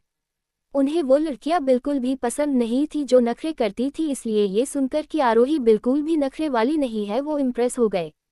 वो अपने बहू से मिलने के लिए इतनी खुश थी कि उसने जल्दी से नौकर को अपने पास बुलाया और अभी से इंस्ट्रक्शन देने के लगी कि खाने में कोई कमी नहीं होनी चाहिए, जो सामान नहीं है वो उन्हें जाकर ले आए। वही अपनी वाइफ को इतना खुश देखकर और मिस्टर सिंघानिया को चेहरे के एक्सप्रेशंस भी नॉर्मल हो गए। उन्होंने आज काफी दिनों बाद अपनी बीवी को इतना खुश देखा था। उनके पास किसी चीज की कमी नहीं थी, बस कमी थी तो सुकून की, प्यार की, और लगता था कि आरोही के आने से अब वो कमी भी जल्द ही पूरी होने वाली थी। सनशाइन इंटरनेशनल कॉलेज के बाद रिहर्सल स्कूल के ऑडिटोरियम में ही हो रही थी। प्ले मेंबर्स के अलावा वहां अर्जुन के कुछ डाई हॉट फैंस भी थे। वही अर्जुन के पास कुछ लड़कियां खड़ी थी जो उसे लेकर थोड़ा बुरा फील कर रही थी। तभी उनमें मैं एक लड़की जिसका नाम प्रियंका था, वो अर्जुन को बहुत पसंद करती थी। वो बोली, ये टीचर की भी हद है, वो डिसाइड करने के लिए चिट कैसे निकलवा सकती है। यहाँ तक कि उन्होंने आरोही को परफॉर्म करने के लिए अलाउ भी कर दिया। वो बदसूरत लड़की किस एंगल से स्नो वाइट लगती है, सच में ये तो सरासर अर्जुन की बेइज्जती है, वो उस भयानक लड़की के साथ कैसे परफॉर्म कर सकता है। अर्जुन क्यों ना हम साथ में टीचर के पास जाकर कंप्लेन करे। वही अर्जुन जो उनके बाजू में खड़ा वो सब सुन रहा था, उसे उसके बाद से कोई फर्क नहीं पड़ा, जैसे उसे आरोही के साथ परफॉर्म करने में कोई प्रॉब्लम नहीं थी। वैसा भी जब से उसे पता चला था कि आरोही उसकी भाभी है, उसका आरोही को देखने का नजरिया बदल गया था। वो तो बल्कि आरोही से मिलने के लिए काफी एक्साइटेड था। वो ये जानना चाहता था कि आरोही के अंदर ऐसा क्या है जो उसके क्रूल हॉटेड भाई को वो पसंद थी। उसके हिसाब से आरोही जैसे दिखती थी वो वैसे बिल्कुल भी नहीं है। भले ही वो आरोही को नहीं जानता था पर वो अपने भाई के कैरेक्टर से अच्छे से वाकिफ था। वही आरोही को लॉलीपॉप चूसते हुए दरवाजे के पास खड़ी उनकी बातें सुन रही थी। उनकी बातें सुनकर उसके चेहरे पे एक स्माइल आ गए। वो सब लड़कियां ऐसा क्यों दिखा रही थी जैसे अर्जुन के साथ बहुत बुरा हुआ है। वही जैसे ही सबकी नज़र दरवाजे के पास खड़ी आरोही पर गए वहां पर एकदम सन्नाटा छा गया। वहां आरोही को देखकर लड़कियों का गुस्सा भड़क उठा। इस बदसूरत लड़की की यहाँ आने की हिम्मत कैसे हुए। कुछ लड़कियां चलकर आरोही के पास आए और उस पर भड़कते हुए बोली, आरोही तुम्हारे अंदर कोई शर्म है भी कि नहीं, तुम्हारे यहाँ आने की हिम्मत कैसे हुए।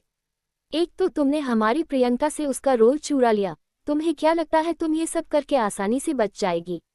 तुम्हारे अंदर किस बात का घमंड है, तुमने लगता है कि हम तुम्हें नुकसान नहीं पहुंचा सकते हैं। ये वही दोनों लड़कियां थी जिसने सुबह उसके साथ प्रैंक का प्लान बनाया था। ये दोनों प्रियंका की चमची थी। वो तो अच्छा हुआ कि उसे सही समय पर उनके इस प्रैंक के बारे में पता चल गया, वरना हिंदी टीचर की जगह वो गंदा पानी उसके ऊपर ही गिरता। प्रियंका कॉलेज में बहुत फेमस थी क्योंकि वो एक अमीर खानदान से बिलोंग करती थी। आरोही को पता था कि अगर चिट नहीं निकलता तो 90% चांसेस थे कि ये रोल प्रियंका को ही मिलता, इसलिए इसमें कोई हैरानी वाली बात नहीं थी कि प्रियंका उसे नफरत से घूर रही थी। आरोही ने उससे अर्जुन के करीब जाने का इतना अच्छा मौका जो छीन लिया था।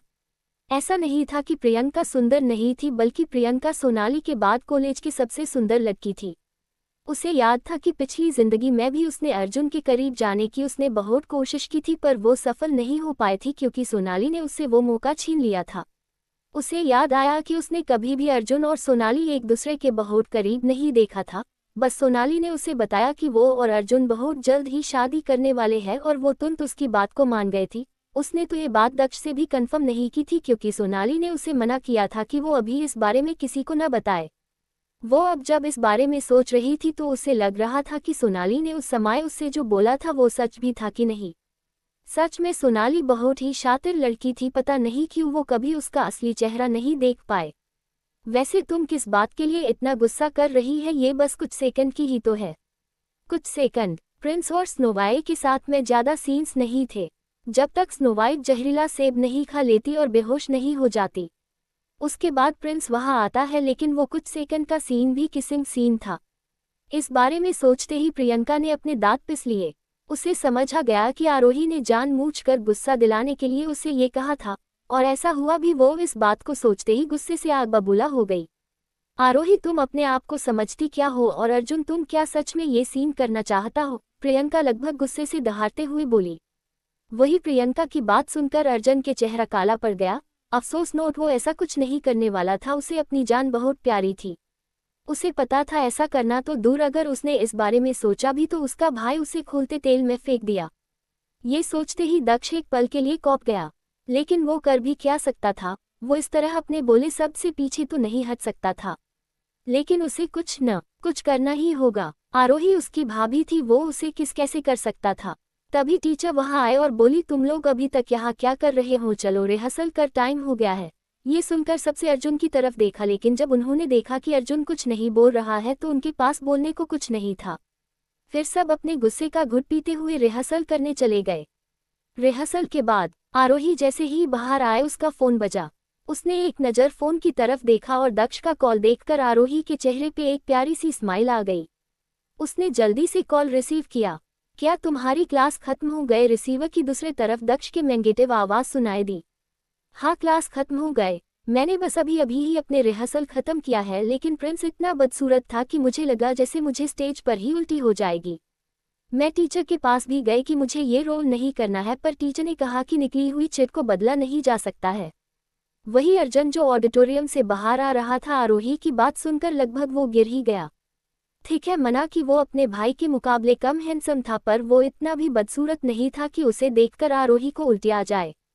उसे ये सब बोलने से पहले एक बार अपना चेहरा जरूर आईने में देखना चाहिए, फिर उसे पता चलेगा बदसूरत होना किसी कहते हैं। पता नहीं भाई ने इसमें क्या देख लिया जो इस जैसी बदसूरत लड़की से शादी कर ली, मुझे पता करना ही होगा। वही आरोही की ये आदत थी कि जो कुछ भी कॉलेज में होता था वो सब दक्ष को बताती थी। वही दक्ष भी शांति से उसकी हर एक बात सुन रहा था। आरोही अब जब इस बारे में सोच रही थी तो उसे लग रहा था कि सोनाली ने उस समय उससे जो बोला था वो सच भी था कि नहीं।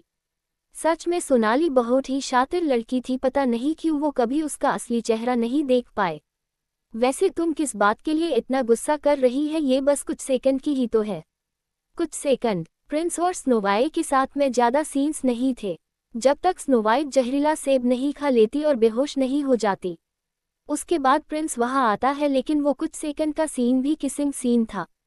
इस बारे में सोचते ही प्रियंका ने अपने दांत पिस लिए। उसे समझ आ गया कि आरोही ने जानबूझकर गुस्सा दिलाने के लिए उसे ये कहा था, और ऐसा हुआ भी। वो इस बात को सोचते ही गुस्से से आग बबूला हो गई। आरोही, तुम अपने आप को समझती क्या हो, और अर्जुन तुम क्या सच में ये सीन करना चाहता हो? प्रियंका लगभग गुस्से से दहाड़ते हुए बोली। वही प्रियंका की बात सुनकर अर्जुन के चेहरा काला पड़ गया। अफसोस नोट, वो ऐसा कुछ नहीं करने वाला था। उसे अपनी जान बहुत प्यारी थी। उसे पता था ऐसा करना तो दूर, अगर उसने इस बारे में सोचा भी तो उसका भाई उसे खोलते तेल में फेंक दिया। ये सोचते ही दक्ष एक पल के लिए कौंप गया, लेकिन वो कर भी क्या सकता था? वो इस तरह अपने बोले सब से पीछे तो नहीं हट सकता था, लेकिन उसे कुछ न कुछ करना ही होगा। आरोही उसकी भाभी थी, वो उसे कैसे कर सकता था? तभी टीचर वहां आए और बोली, तुम लोग अभी तक यहाँ क्या कर रहे हो? चलो रिहर्सल कर टाइम हो गया है। ये सुनकर सबसे अर्जुन की तरफ देखा, लेकिन जब उन्होंने देखा कि अर्जुन कुछ नहीं बोल रहा है तो उनके पास बोलने को कुछ नहीं था। फिर सब अपने गुस्से का घुट पीते हुए रिहर्सल करने चले गए। रिहर्सल के बाद आरोही जैसे ही बाहर आए, उसका फोन बजा। उसने एक नज़र फोन की तरफ देखा और दक्ष का कॉल देखकर आरोही के चेहरे पे एक प्यारी सी स्माइल आ गई। उसने जल्दी से कॉल रिसीव किया। क्या तुम्हारी क्लास खत्म हो गए? रिसीवर की दूसरी तरफ दक्ष के नेगेटिव आवाज सुनाई दी। हाँ, क्लास खत्म हो गए। मैंने बस अभी ही अपने रिहर्सल खत्म किया है, लेकिन प्रिंस इतना बदसूरत था कि मुझे लगा जैसे मुझे स्टेज पर ही उल्टी हो जाएगी। मैं टीचर के पास भी गई कि मुझे ये रोल नहीं करना है, पर टीचर ने कहा कि निकली हुई चिट को बदला नहीं जा सकता है। वही अर्जुन जो ऑडिटोरियम से बाहर आ रहा था, आरोही की बात सुनकर लगभग वो गिर ही गया। ठीक है, मना कि वो अपने भाई के मुकाबले कम हैंडसम था, पर वो इतना भी बदसूरत नहीं था कि उसे देखकर आरोही को उल्टी आ जाए। उसे ये सब बोलने से पहले एक बार अपना चेहरा जरूर आईने में देखना चाहिए, फिर उसे पता चलेगा बदसूरत होना किसी कहते हैं। पता नहीं भाई ने इसमें क्या देख लिया जो इस जैसी बदसूरत लड़की से शादी कर ली। मुझे पता करना ही होगा। वही आरोही की ये आदत थी कि जो कुछ भी कॉलेज में होता था वो सब दक्ष को बताती थी। वही दक्ष भी शांति से उसकी हर एक बात सुन रहा था। अगले दिन आरोही जैसे ही घर आए, उसकी नज़र सोफे पर बैठे दक्ष पर गए। दक्ष को इस समय घर पर देखकर उसके चेहरे पे एक बड़ी सी स्माइल आ गई, क्योंकि आधे से ज्यादा समय दक्ष ऑफिस में ही रहता था। दक्ष के पास उसके लिए टाइम ही नहीं होता था, जिस वजह से वो दक्ष से बहुत नाराज रहती थी। लेकिन आज दक्ष को घर पर देखकर वो खुश हो गए। वो दौड़कर दक्ष के पास गए और उसे कसकर गले लगते हुए बोली, हब्बी मैंने आपको बहुत मिस किया। ये बोलकर उसने दक्ष के गाल पे एक छोटी सी किस कर दी। वही आरोही के इस तरह करने से दक्ष ने कसकर उसकी पतली कमर को पकड़ लिया, जिससे वो आराम से उसकी गोद में बैठ सके। लेकिन बिल्कुल भी खुश नजर था, उसके चेहरे पे डिसैटिस्फैक्शन साफ नजर आ रहा था। वो आरोही को अपनी आंखें छोटी करके घूर रहा था। वही दक्ष को इस तरह खुद को घूरता देख आरोही हैरान हो गए। ये अचानक से दक्ष को क्या हुआ? वो उसे इस तरह खा जाने वाली नजरों से क्यों घूर रहा है? क्या दक्ष को उसे देखकर खुश नहीं होना चाहिए था? फिर वो उसे इस तरह गुस्से में क्यों घूर रहा है? क्या उसने दक्ष को गुस्सा दिलाने से कुछ किया? उसने याद करने की कोशिश की, लेकिन उसे ऐसा कुछ भी याद नहीं आया जिससे दक्ष को गुस्सा आ जाए। वही आरोही के चेहरे पे कंफ्यूजन वाला लुक देखकर दक्ष का गुस्सा और बढ़ गया। वो अपने दांत पिसते हुए बोला, लिटिल वाइफी में क्या तुम्हें कोई बच्चा नजर आता हूँ जो तुम मुझे इस तरह गाल पर किस कर रही हो? मैंने तुम्हें कितनी बार कहा है कि मुझे गाल पर नहीं मेरे होठों पर किस किया करो, लेकिन लगता है तुम्हें मेरी कोई बात समझ नहीं आती है। कोई बात नहीं, मैं अभी तुम्हें बताता हूँ कि किस कैसे करते हैं। और ये बोलकर आरोही का जवाब सुना बिना ही अपने गर्म होठ आरोही के मुलायम होठों पर रख दिया और उसे एग्रेसिवली किस करने लगा। ये किस में सिर्फ और सिर्फ गुस्सा था, बिल्कुल भी प्यार नहीं था। वही दक्ष की बात सुनकर आरोही एक पल के लिए हैरान हो गई कि कोई इतनी छोटी सी बात पर गुस्सा कैसे हो सकता था। लेकिन उसके सामने दक्ष सिंघानिया था, कोई आम इंसान नहीं। उसे किस बात पर गुस्सा आ जाए किसी को नहीं पता होता था। लेकिन अभी इन सब से ज्यादा जरूरी था कि दक्ष के गुस्सा को शांत कैसे किया जाए। आरोही को अगर सबसे ज्यादा डर किसी चीज से लगता था तो वो था दक्ष का गुस्सा। दक्ष का गुस्सा बहुत ही खतरनाक था। एक बार उसे गुस्सा आ जाए तो वो ये नहीं देखता था कि सामने कौन है, वो उसके साथ कुछ भी कर सकता था। भले ही उसे पता था कि दक्ष कभी भी उसे चोट नहीं पहुंचा सकता है, लेकिन फिर भी उसे उसके गुस्से से बहुत डर लगता था। उसे याद था कि पिछला जिंदगी में दक्ष को गलतफहमी हो गई थी कि उसके और अर्जुन के बीच में कुछ चल रहा है, और गुस्से में आकर दक्ष ने उसे एक अंधेरे कमरे में बंद कर दिया था। यहाँ तक कि उसने एक बार भी उससे ये पूछना जरूरी नहीं समझा कि सच में उसके और अर्जुन के ऐसा कुछ था भी कि नहीं। उस समय दक्ष पूरी तरह पागल हो गया था। उसने अपनी सोचने समझने की शक्ति खो दी थी। अगर आरोही की जगह कोई और होता तो वो कब का उसे मौत की घाट उतार देता, लेकिन वो आरोही को कुछ नहीं कर सकता था, चाहे वो कितने भी गुस्से में क्यों न हो। उसे अभी भी याद था कि वो 2 दिनों तक उसी अंधेरे कमरे में बंद रही थी। वो 2 दिन उसकी जिंदगी का सबसे भयानक दिन था। उस समय चाहे उसने दक्ष को समझने की कितनी भी कोशिश क्यों न की हो, पर दक्ष ने उसकी एक नहीं सुनी थी। वो आज भी उस पल को याद करती थी तो अंदर तक कौंप जाती थी। वो उसकी जिंदगी का सबसे भयानक दिन था। भले ही बाद में दक्ष को पता चल गया कि उसके और अर्जुन के बीच में ऐसा कुछ भी नहीं है और उसने उसे जाने दिया, लेकिन वो कभी भी वो डर अपने दिल से निकल नहीं पाई थी। दक्ष उसे लेकर हद से ज्यादा पजेसिव था। उसका बस चलता तो वो आरोही को घर में कैद करके रखता, जिससे कोई भी उसकी तरफ आंख उठाकर भी न देख सके, क्योंकि उसके हिसाब से आरोही सिर्फ उसकी थी, तो उसे देखने का हक, उसे छूने का, महसूस करने का हल सिर्फ और सिर्फ उसका था। लेकिन वो आरोही को डराना भी नहीं चाहता था।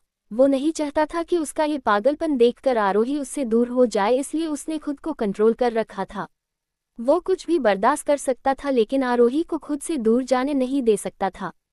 वही आरोही ने एक गहरी सांस ली और वो भी दक्ष के किस में उसका साथ देना लगी। साथ ही वो अपना एक हाथ उसके बाल में ले गई और प्यार से उसके बाल में हाथ फेरने लगी। जैसी कि उसने उम्मीद की थी, उसके इस तरह करने से दक्ष का गुस्सा धीरे धीरे शांत होने लगा। इतने सालों तक दक्ष के साथ रहने के बाद आरोही को अच्छे से पता था कि दक्ष के गुस्से को कैसे शांत करना है। दक्ष अब बहुत ही प्यार से उसे किस कर रहा था। वो उसके लोअर लिप्स को अपने होठों को बीच दबाते हुए उसे चूम रहा था। वो कभी उसके अपर लिप्स को चूमता तो कभी लोअर लिप्स को। वो तब तक उसे किस करता रहा जब तक वो पूरी तरह सेटिस्फाई नहीं हो गया। उसके बाद उसने उसे छोड़ दिया। वही दक्ष के छोड़ते ही आरोही जोर जोर से सांस लेने लगी और अपनी बढ़ी हुई धड़कनों को कंट्रोल करने को कोशिश करने लगी। दक्ष ने एक नज़र आरोही को देखा जो अपने आप को कंट्रोल करने की कोशिश कर रही थी। ये देखकर दक्ष के होठ के कोने थोड़े से मुड़ गए। फिर वो बहुत ही सेडिक्टिव वे में आरोही की गर्दन को अपने जिप से लीक करते हुए बोला, लिटिल वाइफी, अब तुम्हें समझ आया कि किस कैसे करते हैं। वही दक्ष के इस तरह करने से आरोही के पूरे शरीर में जैसे करंट लग गया और उसकी पकड़ दक्ष पर कस गए। वही आरोही को कुछ न बोलता देख दक्ष वैसे ही आरोही की गर्दन पर किस करते हुए बोला, लिटिल वाइफी, तुमने मेरी बातों का जवाब नहीं दिया। क्या तुम चाहती हो कि मैं तुम्हें फिर से वो सब करके दिखाऊं? ये सुनकर आरोही की आंखें चौड़ी हो गई। उसे अभी भी अपने होठों पर दर्द महसूस हो रही था। वो जल्दी से अपना सिर न में हिलाते हुए बोली, हब्बी, मुझे समझ आ गया, आपका वो सब दोबारा करने की कोई जरूरत नहीं है। वही आरोही को इस तरह मना करता देख दक्ष के भौहें सिकुड़ गए, लेकिन उसे कुछ नहीं कहा। भी अच्छा, ये बताओ, क्या तुम इस संडे फ्री हो? ये सुनकर आरोही ने सोचा और बोला, हाँ, इस संडे मेरे पास करने को कुछ नहीं हुआ। क्या हुआ हब्बी, आप क्यों पूछ रही हो? दक्ष उसके गाल को सहलाते हुए बोला, वो दादी तुमसे मिलना चाहती है। वही आरोही ने एक गहरी सांस ली और वो भी दक्ष के किस में उसका साथ देना लगी। साथ ही वो अपना एक हाथ उसके बाल में ले गए और प्यार से उसके बाल में हाथ फेरने लगी। जैसी कि उसने उम्मीद की थी, उसके इस तरह करने से दक्ष का गुस्सा धीरे धीरे शांत होने लगा। इतने सालों तक दक्ष के साथ रहने के बाद आरोही को अच्छे से पता था कि दक्ष के गुस्से को कैसे शांत करना है। दक्ष अब बहुत ही प्यार से उसे किस कर रहा था। वो उसके लोअर लिप्स को अपने होठों को बीच दबाते हुए उसे चूम रहा था। वो कभी उसके अपर लिप्स को चूमता तो कभी लोअर लिप्स को। वो तब तक उसे किस करता रहा जब तक वो पूरी तरह सेटिस्फाई नहीं हो गया। उसके बाद उसने उसे छोड़ दिया। वही दक्ष के छोड़ते ही आरोही जोर जोर से सांस लेने लगी और अपनी बढ़ी हुई धड़कनों को कंट्रोल करने को कोशिश करने लगी। दक्ष ने एक नज़र आरोही को देखा जो अपने आप को कंट्रोल करने की कोशिश कर रही थी। ये देखकर दक्ष के होठ के कोने थोड़े से मुड़ गए। फिर वो बहुत ही सेडिक्टिव वे में आरोही की गर्दन को अपने जिप से लीक करते हुए बोला, लिटिल वाइफी, अब तुम्हें समझ आया कि किस कैसे करते हैं। वही दक्ष के इस तरह करने से आरोही के पूरे शरीर में जैसे करंट लग गया और उसकी पकड़ दक्ष पर कस गए। वही आरोही को कुछ न बोलता देख दक्ष वैसे ही आरोही की गर्दन पर किस करते हुए बोला, लिटिल वाइफी, तुमने मेरी बातों का जवाब नहीं दिया। क्या तुम चाहती हो कि मैं तुम्हें फिर से वो सब करके दिखाऊं? ये सुनकर आरोही की आंखें चौड़ी हो गई। उसे अभी भी अपने होठों पर दर्द महसूस हो रही था। वो जल्दी से अपना सिर न में हिलाते हुए बोली, हब्बी मुझे समझ आ गया, आपका वो सब दोबारा करने की कोई जरूरत नहीं है। वही आरोही को इस तरह मना करता देख दक्ष के भौहें सिकुड़ गए, लेकिन उसे कुछ नहीं कहा। अच्छा ये बताओ, क्या तुम इस संडे फ्री हो? ये सुनकर आरोही ने सोचा और बोला, हाँ इस संडे मेरे पास करने को कुछ नहीं हुआ। क्या हुआ हब्बी, आप क्यों पूछ रही हो? दक्ष उसके गाल को सहलाते हुए बोला, वो दादी तुमसे मिलना चाहती है।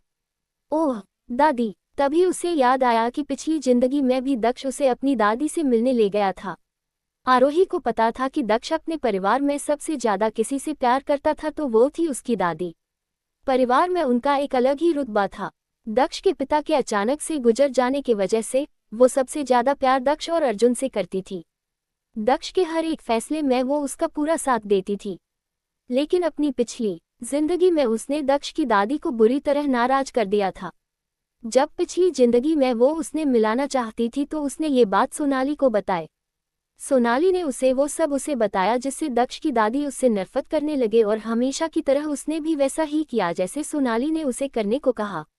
उस समय न सिर्फ वो अपने भदे मेकअप वाले चेहरे के साथ उनसे मिलने गए, बल्कि शुरू से लेकर आखिर तक उसने उनसे एक शब्द भी नहीं कहा और उन्हें पूरी तरह नजरअंदाज किया। लेकिन दक्ष की दादी सच में अपने पोते से बहुत प्यार करती थी, यहाँ तक कि आरोही का कोल्ड बिहेवियर और उसका भयानक मेकअप देखते हुए भी उन्हें बुरा नहीं लगा।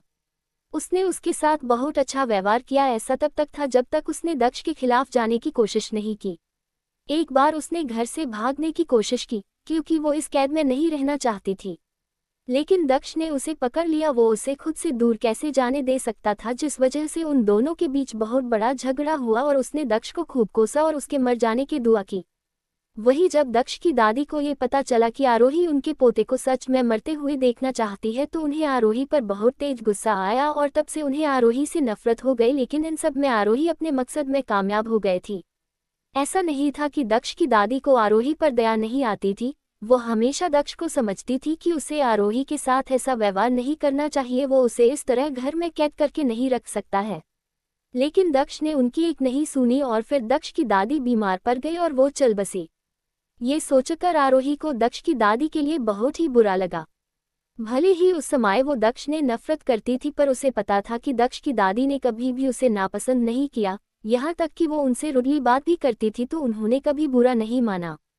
वही जब दक्ष ने देखा कि आरोही कोई जवाब नहीं दे रही है तो उसे लगा कि आरोही उसकी दादी से मिलना नहीं चाहती है। दक्ष फिर अपनी कोल्ड आवाज में बोला, जाने दो, अगर तुम नहीं जाना चाहती तो हम नहीं जाएंगे। वही दक्ष की बात सुनकर आरोही अपने सेंस में वापस आए और जल्दी से बोली, क्यों नहीं जाएंगे, हम जरूर जाएंगे। दादी मुझसे मिलना चाहती है तो मैं जरूर जाएगी। ये बोलते समय आरोही के चेहरे पे एक बहुत प्यारी सी स्माइल थी। उसे देखकर लग रहा था कि वो दक्ष की दादी से मिलने के लिए बहुत एक्साइटेड है। हब्बी मैं पहली बार दादी से मिलने जा रही है, क्या मुझे उनके लिए कुछ लेकर जाना चाहिए? मुझे कौन सी ड्रेस पहननी चाहिए? उन्हें मैं पसंद तो आएगी ना? आरोही के मुंह से इतने सारे सवाल सुनकर दक्ष उसे अपनी इंटेंस भारी नजरों से देखने लगा। दक्ष आरोही को समझ नहीं पा रहा था। उसे समझ नहीं आ रहा था कि ये उसके सामने जो आ रही थी वो असली है या जो उसने जो आरोही के बारे में सुना था वो असली आरोही है। पर जो कुछ भी था, अगर आरोही ने उसके खिलाफ या उसे धोखा देने की कोशिश की तो उसे कैद कर लेगा। उसे कोई मतलब नहीं था कि आरोही कैसी है, उसका कैरेक्टर कैसा है। जब तक वो उसके साथ लॉयल थी वो कुछ भी कर सकती थी, वो हमेशा उसके साथ खड़ा रहेगा। लेकिन जिस दिन उसने उसके खिलाफ जाने की कोशिश की तो वो उसका वो रूप देखेगी जो उसे पसंद तो बिल्कुल नहीं आएगा।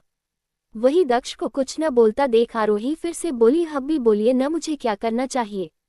तुम सच में जाना चाहती हो? दक्ष आरोही को देखते हुए बिना किसी इमोशन के बोला, हाँ क्यों नहीं, मैं जरूर जाऊंगी, आखिर वो मेरी भी तो दादी है, मैं उनसे मिलने क्यों नहीं जाऊंगी?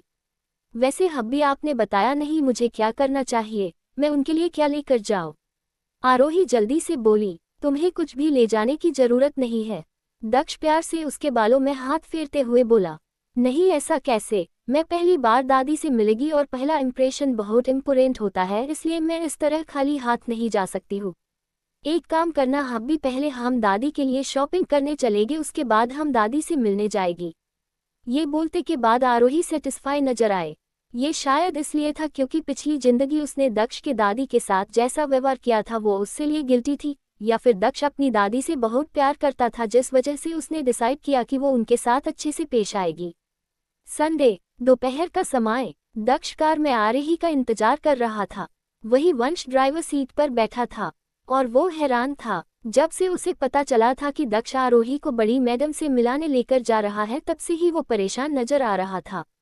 क्या दक्ष को डर नहीं था कि मैडम आरोही का अपीयरेंस देखकर उससे डर जाएगी? लेकिन उसे भी पता था कि दक्ष की दादी उससे बहुत प्यार करती थी। वो फैमिली में दक्ष की बहुत बड़ी सपोर्ट थी। यहाँ की दक्ष के दादा के खिलाफ जाकर भी वो दक्ष का साथ देती थी। वंश अभी ये सब सोच ही रहा था कि तभी उसकी नज़र बाहर आते हुए आरोही पर गए। आरोही ने कोई मेकअप नहीं किया था। उन्हें घुटने तक की एक बहुत ही सुंदर फ्लो प्रिंट की फ्रॉक पहनी थी और उसने अपने बालों की एक हाई पोनी बना रखी थी। साथ में उसके पीठ पर एक स्कूल बैग भी था, जिससे वो एक टीनेज गर्ल लग रही थी। वही जब वंश ने ध्यान से देखा कि वो कौन है, वो हक्का बक्का हो गया। ये आरोही है। आरोही ने इस बारे में बहुत सोचा। फिर उसने डिक्यूट किया कि वो एक सिंपल सी ड्रेस में ही दक्ष की दादी से मिलने जाएगी। भले ही दक्ष के दादा और दादी का एक्स्ट्रा ऑर्डिनरी बैकग्राउंड था, लेकिन उसके हिसाब से दुनिया के हर एक दादा दादी एक जैसा ही सोच रखते हैं। उन्हें अपने बच्चों के लिए अच्छे से बर्ताव करने वाली लड़की पसंद आती है। उन्हें उससे कोई फर्क नहीं पड़ता था कि उसने क्या पहन है, बस उसका स्वभाव अच्छा होना चाहिए और वो उसके पोते को खुश रख सके। ये देखकर कि उसके सामने भयानक चेहरा नहीं है जैसे उसने सोचा था, बल्कि उसकी जगह बहुत ही खूबसूरत और ताजगी भरा चेहरा था, वंश हैरान हो गया। उसे समझ ही नहीं आया कि आरोही का ये रूप देखकर उसे कैसे रिएक्ट करना चाहिए। उसने जल्दी से खुद को संभाला और कार से बाहर आया और आरोही के लिए गेट खोला। ये देखकर आरोही ने उसे एक मुस्कान दी और कार में बैठ गई। वही आरोही को वो मुस्कान देखकर वंश एक पल के लिए मंत्रमुग्ध हो गया, लेकिन फिर उसने जल्दी से खुद को संभाला। उसे अपनी जान बहुत प्यारी प्यारी थी। अगर बॉस ने उसे इस तरह देख लिया तो उन्हें एक सेकंड भी नहीं लगेगी उसके टुकड़े करने में। ये सोचते ही वंश अंदर तक कांप गए। ये आरोही तो उस आरोही से भी खतरनाक थी। पता नहीं अब उसका क्या होने वाला था। आरोही कार के अंदर बैठते हुए बोली, हब्बी मैं कैसी लग रही हूँ? मैं सुंदर तो लग रही न? दादाजी और दादी जी को मैं इस ड्रेस में पसंद तो आऊंगी न? ये सुनकर दक्ष खींचकर आरोही को अपनी गोद में बैठते हुए, तुम्हें इतना परेशान होने की कोई जरूरत नहीं है, तुम उन्हें जरूर पसंद आऊंगी। ये सुनकर आरोही ने एक राहत की सांस ली, वरना सच में वो थोड़ी नर्वस थी। वैसे तो वो पहली बार उनसे नहीं मिल रही थी, पर तब की बात में अब के बात में बहुत फर्क था। उसे उस समय कोई फर्क नहीं पड़ता था कि दक्ष के दादा और दादी उसके बारे में क्या सोचते हैं, लेकिन अब वो दक्ष के साथ रहना चाहती थी, इसलिए वो चाहती थी कि दक्ष के दादा दादी को वो पसंद आ जाए। संडे दोपहर का समय। दक्ष कार में आरोही का इंतजार कर रहा था। वही वंश ड्राइवर सीट पर बैठा था और वो हैरान था। जब से उसे पता चला था कि दक्ष आरोही को बड़ी मैडम से मिलाने लेकर जा रहा है, तब से ही वो परेशान नजर आ रहा था। क्या दक्ष को डर नहीं था कि मैडम आरोही का अपीयरेंस देखकर उससे डर जाएगी? लेकिन उसे भी पता था कि दक्ष की दादी उससे बहुत प्यार करती थी। वो फैमिली में दक्ष की बहुत बड़ी सपोर्ट थी। यहाँ की दक्ष के दादा के खिलाफ जाकर भी वो दक्ष का साथ देती थी। वंश अभी ये सब सोच ही रहा था कि तभी उसकी नज़र बाहर आते हुए आरोही पर गए। आरोही ने कोई मेकअप नहीं किया था। उन्हें घुटने तक की एक बहुत ही सुंदर फ्लो प्रिंट की फ्रॉक पहनी थी और उसने अपने बालों की एक हाई पोनी बना रखी थी। साथ में उसके पीठ पर एक स्कूल बैग भी था, जिससे वो एक टीनेज गर्ल लग रही थी। वही जब वंश ने ध्यान से देखा कि वो कौन है, वो हक्का बक्का हो गया। ये आरोही है। आरोही ने इस बारे में बहुत सोचा। फिर उसने डिक्यूट किया कि वो एक सिंपल सी ड्रेस में ही दक्ष की दादी से मिलने जाएगी। भले ही दक्ष के दादा और दादी का एक्स्ट्रा ऑर्डिनरी बैकग्राउंड था, लेकिन उसके हिसाब से दुनिया के हर एक दादा दादी एक जैसा ही सोच रखते हैं। उन्हें अपने बच्चों के लिए अच्छे से बर्ताव करने वाली लड़की पसंद आती है। उन्हें उससे कोई फर्क नहीं पड़ता था कि उसने क्या पहन है, बस उसका स्वभाव अच्छा होना चाहिए और वो उसके पोते को खुश रख सके। ये देखकर कि उसके सामने भयानक चेहरा नहीं है जैसे उसने सोचा था, बल्कि उसकी जगह बहुत ही खूबसूरत और ताजगी भरा चेहरा था, वंश हैरान हो गया। उसे समझ ही नहीं आया कि आरोही का ये रूप देखकर उसे कैसे रिएक्ट करना चाहिए। उसने जल्दी से खुद को संभाला और कार से बाहर आया और आरोही के लिए गेट खोला। ये देखकर आरोही ने उसे एक मुस्कान दी और कार में बैठ गई। वही आरोही को वो मुस्कान देखकर वंश एक पल के लिए मंत्रमुग्ध हो गया, लेकिन फिर उसने जल्दी से खुद को संभाला। उसे अपनी जान बहुत प्यारी प्यारी थी। अगर बॉस ने उसे इस तरह देख लिया तो उन्हें एक सेकंड भी नहीं लगेगी उसके टुकड़े करने में। ये सोचते ही वंश अंदर तक कांप गए। ये आरोही तो उस आरोही से भी खतरनाक थी। पता नहीं अब उसका क्या होने वाला था। आरोही कार के अंदर बैठते हुए बोली, हब्बी मैं कैसी लग रही हूँ? मैं सुंदर तो लग रही न? दादाजी और दादी जी को मैं इस ड्रेस में पसंद तो आऊंगी ना। ये सुनकर दक्ष खींचकर आरोही को अपनी गोद में बैठते हुए, तुम्हें इतना परेशान होने की कोई जरूरत नहीं है, तुम उन्हें जरूर पसंद आऊंगी। ये सुनकर आरोही ने एक राहत की सांस ली, वरना सच में वो थोड़ी नर्वस थी। वैसे तो वो पहली बार उनसे नहीं मिल रही थी, पर तब की बात में अब की बात में बहुत फर्क था। उसे उस समय कोई फर्क नहीं पड़ता था कि दक्ष के दादा और दादी उसके बारे में क्या सोचते हैं, लेकिन अब वो दक्ष के साथ रहना चाहती थी, इसलिए वो चाहती थी कि दक्ष के दादा दादी को वो पसंद आ जाए।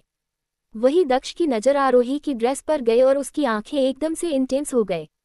आरोही ने घुटने तक की फ्रॉक पहन रखी थी और बैठने के वजह से वो थोड़ी ऊपर हो गए, जिस वजह से आरोही की थाई एक्सपोज हो रही थी। उसके फ्रॉक का गला भी थोड़ा लूज था, जिस वजह से दक्ष को उसकी क्लीवेज भी साफ नजर रहा थी। आरोही को इस तरह देखकर दक्ष को अपने अंदर कुछ बदलाव महसूस हुए और उसकी आंखें एकदम से डार्क हो गए। आरोही वो पहली लड़की थी जो उसे अपने कंट्रोल लूज करने पर मजबूर कर सकती थी। उसे सिर्फ देखने भर से ही उसे अपना कंट्रोल लूज होता हुआ महसूस हो रहा था। दक्ष को पता था कि आरोही अभी इन सब के लिए बहुत छोटी है और ऊपर वो अभी इसके लिए रेडी भी नहीं है, पर पता नहीं वो कब तक खुद को कंट्रोल कर पाएगा। वही इन सब से बेखबर आरोही की उसे इस तरह देखकर दक्ष के ऊपर क्या असर हो रहा है, वो अपने ही ख्यालों में बिजी थी। उसका ध्यान ही नहीं था कि वो किस हालात में दक्ष के सामने थी। ये तो सीधा सीधा शेर को दावत देना के बराबर था। शेर के सामने उसका पसंदीदा चीज रखते हुए बोलो आओ और मुझे खाओ। वही जब दक्ष से और कंट्रोल नहीं हुआ तो उसने अपने एक हाथ से कस और आरोही की कमर को पकड़ लिया और दूसरे हाथ से आरोही के चीन को पकड़ते हुए उसे किस करने लगा। वो उसे बहुत ही एग्रेसिवली किस कर रहा था। उसके किस में एक अलग सा ही पागलपन नजर आ रहा था, जिसे महसूस कर आरोही कौंप गए। उसे समझ नहीं आया कि अचानक से दक्ष को क्या हुआ, वो इस तरह क्यों रिएक्ट कर रहा था। उसने तो अभी दक्ष को भड़काने के लिए कुछ किया भी नहीं। सच में दक्ष को समझना उसकी सोच से बाहर था। न ही पिछली जिंदगी में वो दक्ष को समझ पाई थी और ही इस जिंदगी में वो कब क्या करे किसी को कुछ पता ही नहीं होता था। वही वंश की नज़र जब पीछे गए वो उसके लाल गए। उसने जल्दी से पार्टीशन ऑन कर दिया, जिससे उसके और पीछे वाली सीट के बीच में एक पतली सी मेटल की पार्टीशन आ गए। उसने कभी नहीं सोचा था कि वो अपने बॉस को किसी लड़की के इतने करीब देखेगा। भले ही वो उसकी लेडी बॉस थी, पर फिर भी ये सब उसके लिए अजीब था। उसे आज तक ये बात समझ नहीं आई थी कि आरोही में ऐसा क्या है जो वो उसके बॉस उसके पीछे इतने पागल थे। उसने तो पहले सोचा था कि ये सिर्फ एक समझौते की शादी थी, लेकिन दक्ष को देखकर वो समझ गया था कि ये बिल्कुल भी समझौते की शादी नहीं थी, बल्कि ये शादी दक्ष की मर्जी से हुई थी। और आज के वाक्य से बाद वो पूरी तरह से कन्फर्म हो गया था कि दक्ष के दिल में आरोही के लिए स्पेशल जगह थी। आरोही दक्ष के साथ एक बहुत बड़े मॉल में गए। उसने दक्ष के दादा और दादी के लिए कुछ सप्लीमेंट्स खरीदे और कुछ गिफ्ट्स भी। वैसे उसने जो खरीदा था उसकी कोई ज़रूरत नहीं थी, क्योंकि दक्ष के दादा और दादी के पास किसी चीज़ की कमी नहीं थी। ये बस एक शिष्टाचार था। दक्ष भी उसकी एक हर चीज़ उसकी पूरी हेल्प कर रहा था, जिस वजह से उसने जल्दी से सब कुछ ले लिया। 1 घंटे बाद आरोही की नज़र एक जाने पहचाने घर पर पड़ी। इसे घर कहना गलत होगा, ये किसी महल से कम नहीं था। दक्ष की कार मेंशन के बाहर आकर रुकी। नौकर पहले से वहां उनका इंतजार कर रहा था। जैसे ही उसकी नज़र दक्ष की कार पर गई वो जल्दी से आगे आया। उसने बड़े से रिस्पेक्ट के साथ दक्ष और आरोही को ग्रीट किया। हमेशा की तरह दक्ष ने बस अपना सिर हिला दिया। भले ही नौकर को पता था कि दक्ष अपनी वाइफ के साथ यहाँ आ रहा है, फिर भी दक्ष के साथ आरोही को देखकर नौकर एक पल के लिए हैरान हो गया।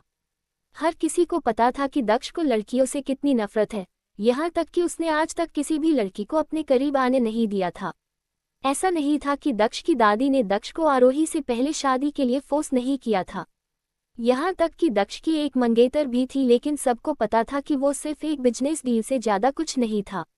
भले ही वो दक्ष की मंगेतर थी, पर दक्ष ने कभी भी उसे अपने करीब आने नहीं दिया था। यहाँ तक कि वो एक नज़र उठाकर भी नहीं देखता था। उसके हिसाब से वो लड़की उसके लिए एग्जिट ही नहीं करती थी। फिर दक्ष का एक्सीडेंट हो गया और उस लड़की ने दक्ष की सगाई तोड़ दी। नौकर ने कभी नहीं सोचा था कि दक्ष का अपनी पत्नी के साथ इतने अच्छे रिलेशन होगा। यहाँ तक कि वो अपनी पत्नी को अपने दादा दादी से मिलाने भी लेकर आया। यही काफ़ी था ये बताने के लिए ये लड़की बाकी सब लड़कियों से अलग थी। ये सब देखकर सिर्फ दक्ष के दादा या दादी नहीं बल्कि सभी नौकर भी हैरान थे। जब नौकर की नज़र आरोही की ड्रेस पर गई तो वो हैरान हो गया। इस ड्रेस में आरोही टीनेजर लग रही थी। वैसे तो आरोही सिर्फ 18 साल की, लेकिन इस ड्रेस में वो और छोटी लग रही थी। नौकर ये देखकर और हैरान हो गया कि दक्ष की पत्नी इतनी यंग थी। उसने तो सोचा था कि दक्ष की पत्नी कोई मैच्योर और समझदार लड़की होगी, पर ये तो कोई बच्ची थी और दक्ष किसी बच्ची को अपने दादा दादी से मिलाने लेकर आया था। भले ही लड़की यंग था पर वो बहुत सुंदर थी, यहाँ तक कि उसका स्वभाव भी बहुत अच्छा था। उसके चेहरे पे एक अलग सी चमक थी, वो बिना किसी मेकअप की भी कभी खूबसूरत लग रहा थी और वो दक्ष के साथ काफ़ी कंफर्टेबल भी लग रही थी, जैसे उसे दक्ष के पास खड़े होने से कोई प्रॉब्लम न हो। पर नौकर उसके कैरेक्टर को लेकर शो नहीं था। भले ही नौकर को नहीं पता था कि आरोही का स्वभाव कैसा है, लेकिन वो दक्ष की पत्नी थी, जिस वजह से नौकर का बर्ताव उसके प्रति बहुत अच्छा और रिस्पेक्टफुल था। जैसे ही आरोही की नज़र उस नौकर पर गई, उसकी आंखें एकदम से चमक उठी। पिछली जिंदगी में जब वो इस नौकर से मिली थी तो वो इतना पोलाइट नहीं था। पिछली बार जब नौकर ने उसके भयानक चेहरे को देखा तो वो हैरान हो गया था, यहाँ की आरोही के चेहरा देखकर वो लगभग बेहोश ही हो गया था। नौकर फिर जल्दी से बोला, दक्ष बाबा और आरोही मैडम, मालिक मालकिन आप दोनों का सुबह से ही इंतजार कर रहे हैं। आरोही ने एक गहरी सांस, वो जैसे ही घर के अंदर आए उसे वो सब कुछ याद आने लगा जो उसकी पिछली जिंदगी में उसके साथ हुआ था। वो चाह कर भी उन यादों को अपनी दिमाग से मिटा नहीं पा रही थी। क्या सच में वो इस जिंदगी में सब कुछ बदल पाएगी? आरोही को पता नहीं, अचानक से बहुत घबराहट होने लगी और उसने अनकॉन्शियसली दक्ष के हाथ को कसकर पकड़ लिया। वही आरोही के इस तरह अचानक हाथ पकड़ने से दक्ष एक पल के लिए हैरान हो गए, लेकिन फिर उसके आस का मोहार जो ठंडा था वो एकदम से नॉर्मल हो गया और उसके चेहरे के एक्सप्रेशन भी सॉफ्ट हो गए। उसे समझ आ गया कि आरोही ने नर्वसनेस में उसका हाथ पकड़ लिया है, लेकिन कुछ भी, वो आरोही को इस तरह हाथ पकड़ने से बहुत खुश था। उसने भी कसकर अपने बड़े हाथों से आरोही को छोटे से हाथों को पकड़ लिया और उसे वैसे ही लेकर अंदर जाने लगा। वही दक्ष के इस तरह हाथ पकड़ने से आरोही को थोड़ी रहता महसूस हुए।